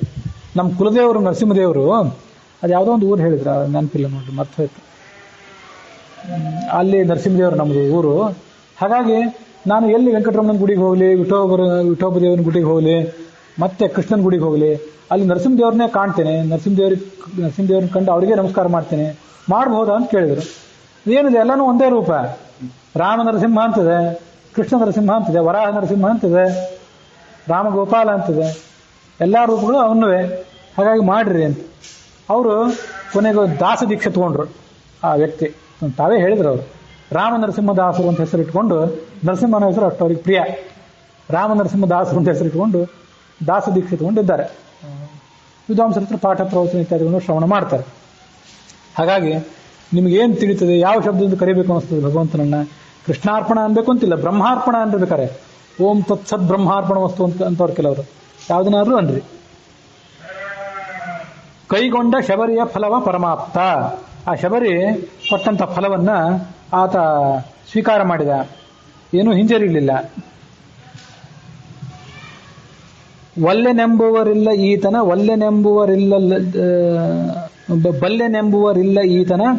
ಒಲ್ಲೆನೆಂಬುವರಿಲ್ಲ ಲೋಕದೊಳು ಇಲ್ಲದಿಪ್ಪ ಪ್ರದೇಶವಿಲ್ಲ ಅಜ್ಞಾತ ಜನರಿಲ್ಲ. ಬೆಲ್ಲದಚ್ಚಿನ ಬೊಂಬೆಯಂದದಿ ಎಲ್ಲರೊಳಗಿರು ತೆಪ್ಪ ಶ್ರೀಭೂ ನಲ್ಲ ಇವ ಗೆಣೆಯಿಲ್ಲ ಅಪ್ರತಿಮಲ್ಲ ಜಗಕ್ಕೆಲ್ಲ. ನಾನು ಪರಮಾತ್ಮನ ಪೂರ್ತಿ ತಿಳ್ಕೊಂಡ್ಬಿಟ್ಟಿದ್ದೇನೆ ಅಂತ ಯಾರು ಅಂದ್ರೆ ಮೂರ್ಖರವರು. ಎಸ್ತಂ ವೇದ ಸನ್ ಅವೇದ ಅಂತ ಒಂದು ಉಪನಿಷತ್ನಲ್ಲಿ ಒಂದು ಮಾತಿದೆ. ಆ ಮಾತಿಗೆ ನೆನಪಿಗೆ ಬರ್ತಿಲ್ಲ. ಪೂರ್ತಿ ಪರಮಾತ್ಮ ತಿಳ್ಕೊಂಡಿದ್ದೇನೆ ಅಂತ ಯಾರು ಬೆನ್ ತಟ್ಕೊಂಡು ಹೇಳೋ ವ್ಯಕ್ತಿ ಇಲ್ಲ. ಪರಮಾತ್ಮನ ಸಂಘ ನಮ್ಗೇನ್ ಮಾಡ್ಬೇಕಾಗಿದೆ, ಪರಮಾತ್ಮನ ಧ್ಯಾನ ಮಾಡಿ ನಮ್ಗೇನಾಗಬೇಕಾಗಿದೆ, ಅವ್ನು ಕಟ್ಕೊಂಡು ನಮ್ಗೇನು ಅನ್ನುವವರು ಜಗತ್ತಿನಲ್ಲಿ ಯಾರೂ ಇಲ್ಲ. ಇದು ಇರಬಹುದು ತಾಮಸರು, ಸಜ್ಜನರು ವಿವೇಕಿಗಳು ಯಾರೂ ಇಲ್ಲ ಅಂತ ಅರ್ಥ. ಲೋಕದೊಳಗೆ ಈತ ಇಲ್ಲದೇ ಇರುವ ಪ್ರದೇಶ ಎಲ್ಲೂ ಇಲ್ಲ. ಇವನಿಗೆ ಗೊತ್ತಿಲ್ಲದೆ ಇರುವ ಸಂಗತಿಯೂ ಯಾವುದೂ ಇಲ್ಲ. ಯಾವ ವ್ಯಕ್ತಿ, ಯಾವ ಪ್ರದೇಶ, ಯಾವ ವಸ್ತು ಯಾವುದೂ ಇಲ್ಲ. ಪ್ರತಿಯೊಬ್ಬರೊಳಗೂ ಇದ್ದಾನೆ. ಹೇಗಿದೆ? ಬೆಲ್ಲದಚ್ಚಿನ ಬೊಂಬೆ ಎಂದದಲ್ಲಿ. ಬೆಲ್ಲದಚ್ಚು ಅಂತ ನಮಗೆ ದಾಸರು ಯಾಕೆ ವರ್ಣನೆ ಮಾಡಿದ್ರು ಅಂದ್ರೆ, ನಾವು ನೆನಪು ಮಾಡ್ಕೊಳ್ಬೇಕು. ನಾವು ಯಾವ ಹಂತದಲ್ಲಿದ್ದೇವೆ ಅಂತ ತಿಳಿಸಿದ್ರು. ಸಣ್ಣ ಮಕ್ಕಳಿಗೆ ಬಾರೋ ಇಲ್ಲಿ ಸಕ್ಕರೆ ಗೊಂಬೆ ಕೊಡ್ತೇನೆ ಅಂತ ಕರೀತಾರಲ್ಲ, ಬೆಲ್ಲದಚ್ಚಿನ ಥರ ನಿಮ್ಮೊಳಗಿದ್ದಾನೆ. ನೀವು ನಿಮ್ಮೊಳಗಿರುವಂತಹ ಸುಖರೂಪಿಯಾದ ಪರಮಾತ್ಮ. ಬೆಲ್ಲದಚ್ಚಿನ ಎಲ್ಲಿ ನೋಡಿದ್ರು ಬೆಲ್ಲವೇ ಅದು. ಎಲ್ಲಿ ಅದನ್ನು ತಿಂದು ಅದು ಬೆಲ್ಲವೇ ಆಗಿರ್ತದಲ್ಲ, ಅದರಂತೆ ಆತ ಎಲ್ಲಿ ನೋಡಿದ್ರು ಸುಖರೂಪಿಯೇ. ಪಾದ, ಶಿರಸ್ಸು, ಅವನ ಕೈ, ಕಾಲು ಎಲ್ಲನೂ ಸುಖರೂಪಿಯೇ. ಎಲ್ಲರೊಳಗಿದ್ದಾನೆ ಇವನು. ಶ್ರೀಭೂನಲ್ಲ, ಶ್ರೀದೇವಿಗನಲ್ಲ, ಭೂದೇವಿಗನಲ್ಲ ಈತ ಪ್ರಿಯತಮ. ಇವಾಗ ಎಣೆ ಇಲ್ಲ, ಯಾರು ಇವನಿಗೆ ಸಮಾನರಿಲ್ಲ, ಅಪ್ರತಿಮಲ್ಲ, ಅವನನ್ನು ಎದುರಿಸುವವರು ಇಲ್ಲ ಜಗಕ್ಕೆಲ್ಲ. ಬಲ್ಲೆನು ಎಂಬುವರಿಲ್ಲ, ಪರಮಾತ್ಮನ ತಿಳ್ಕೊಂಡಿದ್ದೇವೆ ಅಂತ ಹೇಳ್ಕೊಳ್ಳುವವರಿಲ್ಲ. ಈತನ ಒಲ್ಲೆನೆಂಬುವರಿಲ್ಲ, ಪರಮಾತ್ಮ ಬೇಡ ನಮಗೆ ಅನ್ನೋರು ಯಾರು ಇದ್ದಾರ? ಇದ್ರೆ ಮೂರ್ಖರೇ, ವಿವೇಕಿಗಳು ಯಾರು ಇಲ್ಲ ಅಂತ ಅರ್ಥ. ಲೋಕದೊಳು ಇಲ್ಲದಿಪ್ಪ ಪ್ರದೇಶವಿಲ್ಲ. ಇವ ಇಲ್ಲದೇ ಇರುವ ಜಗತ್ತು ಎಲ್ಲೂ ಪ್ರದೇಶ ಎಲ್ಲೂ ಇಲ್ಲ. ಅಜ್ಞಾತ ಜನರಿಲ್ಲ, ಇವನಿಗೆ ಗೊತ್ತಿಲ್ಲದಿರುವ ಜಗತ್ತೇ ಎಲ್ಲೂ ಇಲ್ಲ. ಹೀಗಾತ ಇದ್ದಾನೆ. ಶಬ್ದಗೋಚರ ಶಾರ್ವರೀಕರ ಅಬ್ದವಾಹನ ನನುಜ ಯದುವಂ ಶಾಬ್ದಿ ಚಂದ್ರಮ ನಿರುಪಮ ನಿಸ್ಸೀಮ ಸಮಿತ ಸಮ ಲಬ್ಧನಾಗುವ ತನ್ನವಗೆ ಪ್ರಾರಬ್ಧ ಕರ್ಮಗ ಲುಣಿಸಿ ತೀವ್ರದಿ ಶುದ್ಧ ಪಾವಕ ನಂತೆ ಬಿಡದಿ ಪನು ದಯಾಸಾಂದ್ರ. ಅವನನ್ನೇನೋ ತಿಳಿಸ್ಬೇಕು ಅಂತಿದ್ರೆ ಶಬ್ದವೇ ತಿಳಿಸ್ಬೇಕು ಹೊರತು, ಶಬ್ದ ಪ್ರಮಾಣವೇ ತಿಳಿಸ್ಬೇಕು ಹೊರತು ಬೇರೆ ಯಾವ ಪ್ರಮಾಣವೂ ಅವನನ್ನು ತಿಳಿಸೋದಿಲ್ಲ. ಮತ್ತೆ ಶಾರ್ವರೀಕರ ಅಬ್ದವಾಹನಿಗೆ ಅನುಜ, ಚಂದ್ರನಿಗೂ ತಮ್ಮ ಈತ, ಮತ್ತೆ ಇಂದ್ರನಿಗೂ ತಮ್ಮ. ಯಾಕೆಂತ ಹೇಳ್ತೇನೆ. ಮತ್ತು ಯದುವಂಶ ಅನ್ನುವಂಥ ಚಂದ್ರ, ಒಂದು ಸಮುದ್ರಕ್ಕೆ ಈತ ಚಂದ್ರ. ನಿರುಪಮ, ಹೋಲಿಕೆನೇ ಇಲ್ಲ ಇವನಿಗೆ. ಸುನಿಸ್ಸೀಮ, ಎಲ್ಲರನ್ನು ಮೀರಿದವನು. ಸಮಿತ, ಮಿತ ಅಂದ್ರೆ ಶಾಸ್ತ್ರದಿಂದ ತಿಳಿಯಲ್ಪಟ್ಟವನು. ಸಮಿತ ಅಂದ್ರೆ ಚೆನ್ನಾಗಿ ತಿಳಿಯಲ್ಪಟ್ಟವನು. ಸಮಾತ್ಮ ಸಂಮಿತ ಸಮಃ, ವಿಷ್ಣು ಸಹಸ್ರನಾಮ. ಸಮ, ಎಲ್ಲರೊಳಗೂ ಸಮ ಅನ್ನೋ ಹೆಸರಿನಿಂದಿದ್ದಾನೆ. ಲಬ್ಧನಾಗುವ ತನ್ನವರಿಗೆ, ಯಾರು ತನ್ನವರಿದ್ದಾರೋ ಅವರಿಗೆ ಸಿಗ್ತಾನೆ. ಪ್ರಾರಬ್ಧ ಕರ್ಮಗಳನ್ನು ಅವರಿಗೆ ಉಣಿಸ್ತಾನೆ. ಶುದ್ಧ ಪಾವಕನಂತೆ ಬಿಡದಿಪ್ಪನು, ಬೆಲ್ಲದ ಹಚ್ಚಿನಂತೆ ಇದ್ದಾನೆ. ಆದರೆ ಉರಿಯುವ ಬೆಂಕಿಯಂತೆ ಇದ್ದಾನೆ ನಿಮ್ಮೊಳಗೆ. ಯಾಕಿದ್ದಾನೆ ಅಂದ್ರೆ ನಿಮ್ಮ ಪ್ರಾರಬ್ಧ ಕರ್ಮಗಳನ್ನು ಭಸ್ಮ ಮಾಡಬೇಕಲ್ಲ, ಅದಕ್ಕಾಗಿದ್ದಾನೆ. ಬಿಡದಿಪ್ಪನು ದಯಾಸಾಂದ್ರ, ಕರುಣಾಶಾಲೀತ. ಶಬ್ದ ಗೋಚರ, ಇದು ಶಬ್ದ ಅಂದ್ರೆ ಶಾಸ್ತ್ರ, ಅದಕ್ಕೆ ಗೋಚರ. ಶಾರ್ವರೀಕರ ಅಂದ್ರೆ ಚಂದ್ರ, ಅವನಿಗೆ ಈತ ಅನುಜ. ಯಾಕೆಂದ್ರೆ ಈ ಚಂದ್ರ ಮತ್ತೆ ಧನ್ವಂತರಿ ಇವರಿಬ್ರು ಕೂಡ ಕ್ಷೀರಸಾಗರದಲ್ಲೇ ಹುಟ್ಟಿದವರು. ಹಾಗಾಗಿ ಕ್ಷೀರಸಾಗರವೇ ಇವರಿಬ್ರು ತಂದೆ ಇದ್ದಂತೆ. ಅದಕ್ಕಾಗಿ ಅನುಜ ಅಂತ ಹಾಗೆ ವರ್ಣನೆ ಮಾಡಿದರು. ಸಮುದ್ರ ಮಥನ ಆದ ಬಳಿಕ ಆ ಅಮೃತ ಹುಟ್ಟೋ ತನಕ ಇಲ್ಲೇನೋ ವಸ್ತುಗಳು ಹುಟ್ಟಿದ್ವಲ್ಲ, ಅಲ್ಲೂ ಹುಟ್ಟಿದ್ರೊಟ್ಟಿಗೆ ಒಂದು ಚಂದ್ರ, ಮತ್ತೊಂದು ಈ ಧನ್ವಂತರಿ. ಅಬ್ಜವಾಹನ ನನುಜ, ಅಬ್ಜ ಅಲ್ಲ ಅಬ್ದ. ಅಬ್ದ ಅಂದ್ರೆ ಮೋಡ. ಆ ಮೋಡವೇ ವಾಹನವಾಗಿ ಉಳ್ಳವನು ಇಂದ್ರ. ಆ ಇಂದ್ರನಿಗೆ ತಮ್ಮನಾಗಿ ವಾಮನನಾಗಿ ಜನಿಸಿದವನು. ಯದುವಂಶಾಬ್ಧಿ ಚಂದ್ರಮ. ಇವತ್ತು ನಿನ್ನೆ ಮೊನ್ನೆ ಯಾವುದು ಕೃಷ್ಣನ ನಾಮಸ್ಮರಣ ತಾನೇ ಆಗಾಯಿತು. ಯದುವಂಶ ಅನ್ನುವಂಥ ಸಾಗರಕ್ಕೆ ಈತ ಚಂದ್ರ ಇದ್ದಂತೆ. ಚಂದ್ರ ಹುಟ್ಟಿದಾಗ ಸಾಗರ ಹೇಗೆ ಉಕ್ಕೇರ್ತದ, ಹಾಗೆ ಚಂದ್ರ ಹುಟ್ಟಿದಾಗ ಆ ಯದುವಂಶವೆಲ್ಲ ಉಕ್ಕೇರಿ ಸಂತೋಷ ಪಡ್ತಂತೆ. ಇದು ನೋಡ್ರಿ, ಈ ತರ ಇಷ್ಟಿಟ್ಟು ಉದ್ದ ಹೆಸರುಗಳು ನೋಡೋದು ಸ್ವಲ್ಪ ಕರೀಲಿಕ್ಕೆ ಬಹಳ ಕಷ್ಟ ಅನಿಸ್ತದೆ. ಆದ್ರೆ ಉತ್ತರ ಪ್ರದೇಶದಲ್ಲಿ ಇಂಥ ಹೆಸರುಗಳನ್ನ ಇಟ್ಕೋತಾರೆ. ಯದುವಂಶ ಚಂದ್ರ, ಶರತ್ಚಂದ್ರ, ಈ ಒಬ್ಬ ಇದ್ದ ಸಾಹಿತಿ ಹರಿವಂಶ ರಾಜ, ಹರಿವಂಶ ರಾಯ್ ಅಂತ ಅವನ ಹೆಸರು. ಹರಿವಂಶ ರಾಯ್ ಬಚ್ಚನ್ ಅಂತ, ಅಮಿತಾಬ್ ಬಚ್ಚನ್ ಅಪ್ಪ. ಆ ಹೆಸರು ನೋಡಿದ ನಮ್ಗೆ ಎಷ್ಟು ಸಂತೋಷ ಅನಿಸ್ತಿತ್ತಂದ್ರೆ, ಇಡೀ ಹರಿವಂಶ ರಾಜ ಅಂತ ಹೆಸರು ಇಟ್ಕೊಂಡ್ರೆ ಹರಿವಂಶ ಪುರಾಣದ ನೆನಪು, ಅದಕ್ಕೆ ಮುಖ್ಯಸ್ಥನ ಅಂತ ಭಗವಂತನ ನೆನಪು. ಕರೀಲಿಕ್ಕೆ ದೊಡ್ಡದು ಅನಿಸ್ತದೆ. ಅದೇನೇ ಇರಲಿ, ಅಷ್ಟು ಉದ್ದವಾಗಿ ಹೆಸರಿಟ್ಕೋತಾರೆ ಅವರು. ರಾಸ ವಿಹಾರಿ, ಪುಲಿನ ವಿಹಾರಿ, ಆ ಯಮುನಾ ನದಿಯ ಮರಳಿನಲ್ಲಿ ವಿಹಾರ ಮಾಡಿದವನು, ಆ ಥರ ಎಲ್ಲ ಸ್ವಲ್ಪ ಅನ್ವರ್ಥಕವಾದ್ದು. ಅಂದರೆ ಅಲ್ಲಿ ರಾಮಕೃಷ್ಣರ ಪ್ರಭಾವ ಇಲ್ಲಿಗಿಂತ ಅಲ್ಲಿ ಹೆಚ್ಚು. ಹಾಗಾಗಿ ಅಂಥ ನೆನಪುಗಳನ್ನಾಗುವಂತ ಮಾಡ್ಕೋತಾರೆ ಅವರು. ನಿರುಪಮ, ಹೋಲಿಕೆ ಇಲ್ಲದೆ ಇದ್ದವನು, ನಿಸ್ಸೀಮ, ಇದನ್ನು ದಾಟಿದವನು, ಯಾವುದೇ ಸೀಮಾ ಇಲ್ಲ ಇವನಿಗೆ, ವ್ಯಾಪ್ತನಾದವನು. ಸಮಿತ, ಸಮ. ಗೀತಾ ತಾತ್ಪರ್ಯದಲ್ಲಿ ಹಾಗೆ ಮಾತುಗಳಿವೆ. ವಿಷಮೇಶ್ವಪಿ ಜೀವೇಶು ಸಮೋ ವಿಷ್ಣು ಸದೈವತು. ಜೀವಗಳು ಹೇಗೆ ಇರಲಿ, ಸಣ್ಣದೇ ಇರಲಿ ದೊಡ್ಡದೇ ಇರಲಿ, ಆನೆ ಇರಲಿ ಇರುವೆ ಇರಲಿ, ಅಲ್ಲೆಲ್ಲ ಭಗವಂತ ಇದ್ದಾನೆ. ಯತ್ ತೃಣಾಧಿಕತಸ್ಯಾಪಿ ಗುಣಾಪೂರ್ಣ ಹರೇ ಸದಾ. ಭಗವಂತ ಆನೆಯಲ್ಲೇ ಇರಲಿ, ಹುಲ್ಲಿನಲ್ಲೇ ಇರಲಿ, ಅಮೀಬಾದಲ್ಲೇ ಇರಲಿ, ಬ್ಯಾಕ್ಟೀರಿಯಾದಲ್ಲೇ ಇರಲಿ, ಇಲ್ಲಿರುವ ಭಗವಂತನಿಗೆ ಎಷ್ಟು ಗುಣವೋ ಅಲ್ಲಿರುವ ಭಗವಂತನಿಗೂ ಅಷ್ಟೇ ಗುಣ. ಗುಣಾಪೂರ್ಣ ಹರೇ ಸದಾ. ಅದಕ್ಕೆ ಆತ ಸಮ ನೋಡಿ. ಸಮಾತ್ಮ ಸಂಹಿತ ಸಮಃ, ಸಮ ಸಮವರ್ತಿ. ಸಮವರ್ತಿ ಅಂತ ಕೂಡ ಭಗವಂತನಿಗೆ ಒಂದು ಹೆಸರಿದೆ. ಆದರೆ ಇಂಥ ಹೆಸರುಗಳನ್ನ ಯಾರು ಇಟ್ಕೊಂಡದ್ದು ಕೇಳೋದಿಲ್ಲ. ಒಂದು ವೇಳೆ ಅಂಥ ಹೆಸರುಗಳನ್ನ ಇಟ್ಟರೆ ಅದು ಎಷ್ಟು ಅನರ್ಥಕವಾದ ಹೆಸರುಗಳವೆಲ್ಲ. ಸಮೋಹಂ ಸರ್ವಭೂತೇಶು, ನಾನು ಎಲ್ಲ ಕಡೆ ಇದ್ದೇನೆ ಸಮನಾಗಿ, ನಂಗೆ ದ್ವೇಷ ಇಲ್ಲ, ಪ್ರಿಯ ಇಲ್ಲ. ನಾಸ್ಯ ಭಕ್ತೋಪಿ ವಾ ದ್ವೇಷ ನಚಾ ಭಕ್ತೋ ಯಃ ಪ್ರಿಯ ಪ್ರಿಯ. ಇವನಿಗೆ ದ್ವೇಷ ಇಲ್ಲ, ಇವನಿಗೆ ಪ್ರಿಯ ಇಲ್ಲ. ಇವನು ಭಕ್ತಿ ಅನುಸಾರದಿಂದ ಫಲವಾಗಿ ಏನು ಎಷ್ಟು ಭಕ್ತಿ ಮಾಡ್ತೀನಿ ಅಷ್ಟು ಫಲ ಕೊಡ್ತಾನೆ. ಹಾಗಾಗಿ ಸಮಃ ಹರಿಹಿ, ಆತ ಸಮನಾಗಿದ್ದಾನೆ ಎಲ್ಲರಿಗೂ ಕೂಡ. ದೇಶಕಾಲವು ಗುಣಾಂಶ್ಚೈವ ಭಕ್ತ್ಯಾದೀನ್ಯಪ್ಯಪೇಕ್ಷತು ಯೋಗ್ಯತಾಂಶ ತಥಾ ಕರ್ಮ ಸಮ ಇತ್ಯಭಿಧೀಯತೆ. ನಿಮ್ಮ ಯೋಗ್ಯತೆ, ನಿಮ್ಮ ಭಕ್ತಿ, ನಿಮ್ಮ ಸಾಧನೆ ಇದನ್ನು ನೋಡಿ ಆತ ಅಷ್ಟಕ್ಕೆ ಫಲ ಕೊಡ್ತಾನೆ. ಇದನ್ನೆಲ್ಲ ಮಾಡೋದ್ರಿಂದ ಅವನಿಗೆ ಸಮ ಅಂತ ಹೆಸರು. ಯಾರಿಗೆ ಎಷ್ಟು ಕೊಡಬೇಕೋ ಅಷ್ಟು ಕೊಡ್ತಾನೆ, ಅದನ್ನ ಯಾವುದನ್ನು ಮೀರೋದಿಲ್ಲ. ಶ್ರೀವಿರಿಂಚ ದ್ಯಮರ ವಂದಿತ ಈ ವಸುಂಧರೆಯೊಳಗೆ ದೇವಕಿ ದೇವಿ ಜಠರದೊಳಗೆ ಅವತರಿಸಿದನು ಅಜನು ಜನದಂತೆ. ರೇವತಿ ರಮಣಾನುಜನು ಸ್ವಪದಾವಲಂಬಿಗಳನ್ನು ಸಲಹಿ ದೈತ್ಯಾವಳಿಯ ಸಂಹರಿಸಿದ ಜಗನ್ನಾಥ ವಿಠಲನು. ಅವನು ರಮಾ ಬ್ರಹ್ಮ ಮೊದಲಾದ ಎಲ್ಲಾ ದೇವತೆಗಳಿಂದಲೂ ಪೂಜಿತನಾದವನು. ಈ ಭೂಮಿಯೊಳಗೆ ದೇವಕಿಯ ಹೊಟ್ಟೆಯಲ್ಲಿ ಹುಟ್ಟಿದ. ಅದು ನೋಡಿದ್ರೆ ಸಾಮಾನ್ಯ ಜನರು ಹುಟ್ಟುತ್ತಾರಲ್ಲ, ಆ ಥರ ಇವನು ಹುಟ್ಟಿದಂತೆ ಕಾಣಿಸಿಕೊಂಡ ಚಿಕ್ಕ ಮಗುವಾಗಿ. ಇವನು ರೇವತಿ ರಮಣನಾದಂಥ, ರೇವತಿಯ ಪತಿಯಾದಂಥ ಬಲರಾಮನಿಗೆ ತಮ್ಮನಾಗಿ ಹುಟ್ಟಿದ ಈ ಜಗನ್ನಾಥ ವಿಠಲ. ತನ್ನ ಪಾದಾಬ್ಜವನ್ನು ಯಾರು ಆಶ್ರಯಿಸಿರ್ತಾರೆ ಅವರನ್ನು ಕಾಪಾಡ್ತಾನೆ ಮತ್ತು ದೈತ್ಯರನ್ನು ಧ್ವಂಸ ಮಾಡ್ತಾನೆ. ಶ್ರೀ ಲಕ್ಷ್ಮೀದೇವಿ, ವಿರಿಂಚ ಅಂದರೆ ಬ್ರಹ್ಮ, ಅದೇ ಮೊದಲಾದ ಅಮರರು ಅಂದರೆ ದೇವತೆಗಳು, ಅವರಿಂದ ವಂದಿತನಾದವನು. ಈ ವಸುಂಧರೆಯೊಳಗೆ, ವಸುಂಧರ ಅಂದರೆ ಭೂಮಿ, ದೇವಕಿಯ ದೇವಿ ಜಠರದೊಳು ಅವತರಿಸಿದನು. ಅಜನು ಜನದಂತೆ, ವಸುತಹಿತ ಅಜ, ಹುಟ್ಟಿಲ್ಲ ಇವನಿಗೆ, ಸಾಮಾನ್ಯ ಮನುಷ್ಯ ಹುಟ್ಟಿದಂತೆ ಹುಟ್ಟಿದ. ರೇವತಿ ರಮಣನ ಅಂತ ಬಲರಾಮನಿಗೆ ಅನುಜ. ಸ್ವಪದಾವಲಂಬಿಗಳನ್ನು ಸಲಹುತ್ತಾನೆ. ದೈತ್ಯ ಆವಳಿಯನ್ನು, ದೈತ್ಯರ ಸಮೂಹ, ಅದನ್ನು ಆತ ಸಂಹಾರ ಮಾಡ್ತಾನೆ ಈ ಜಗನ್ನಾಥ ವಿಠಲ ಅನ್ನುವಲ್ಲಿಗೆ ಈ ಕರ್ಮ ವಿಮೋಚನ ಸಂಧಿ ಅಥವಾ ಸ್ತೋತ್ರ ಸಂಧಿ, ಇದು 19ನೇ ಸಂಧಿ, ಅದರ 35ನೇ ಪದ್ಯ. ಒಟ್ಟಾರೆ 590 ಪದ್ಯಗಳಿಗೆ ಸಮಾಪ್ತಿಯನ್ನು ಕಂಡಿವೆ.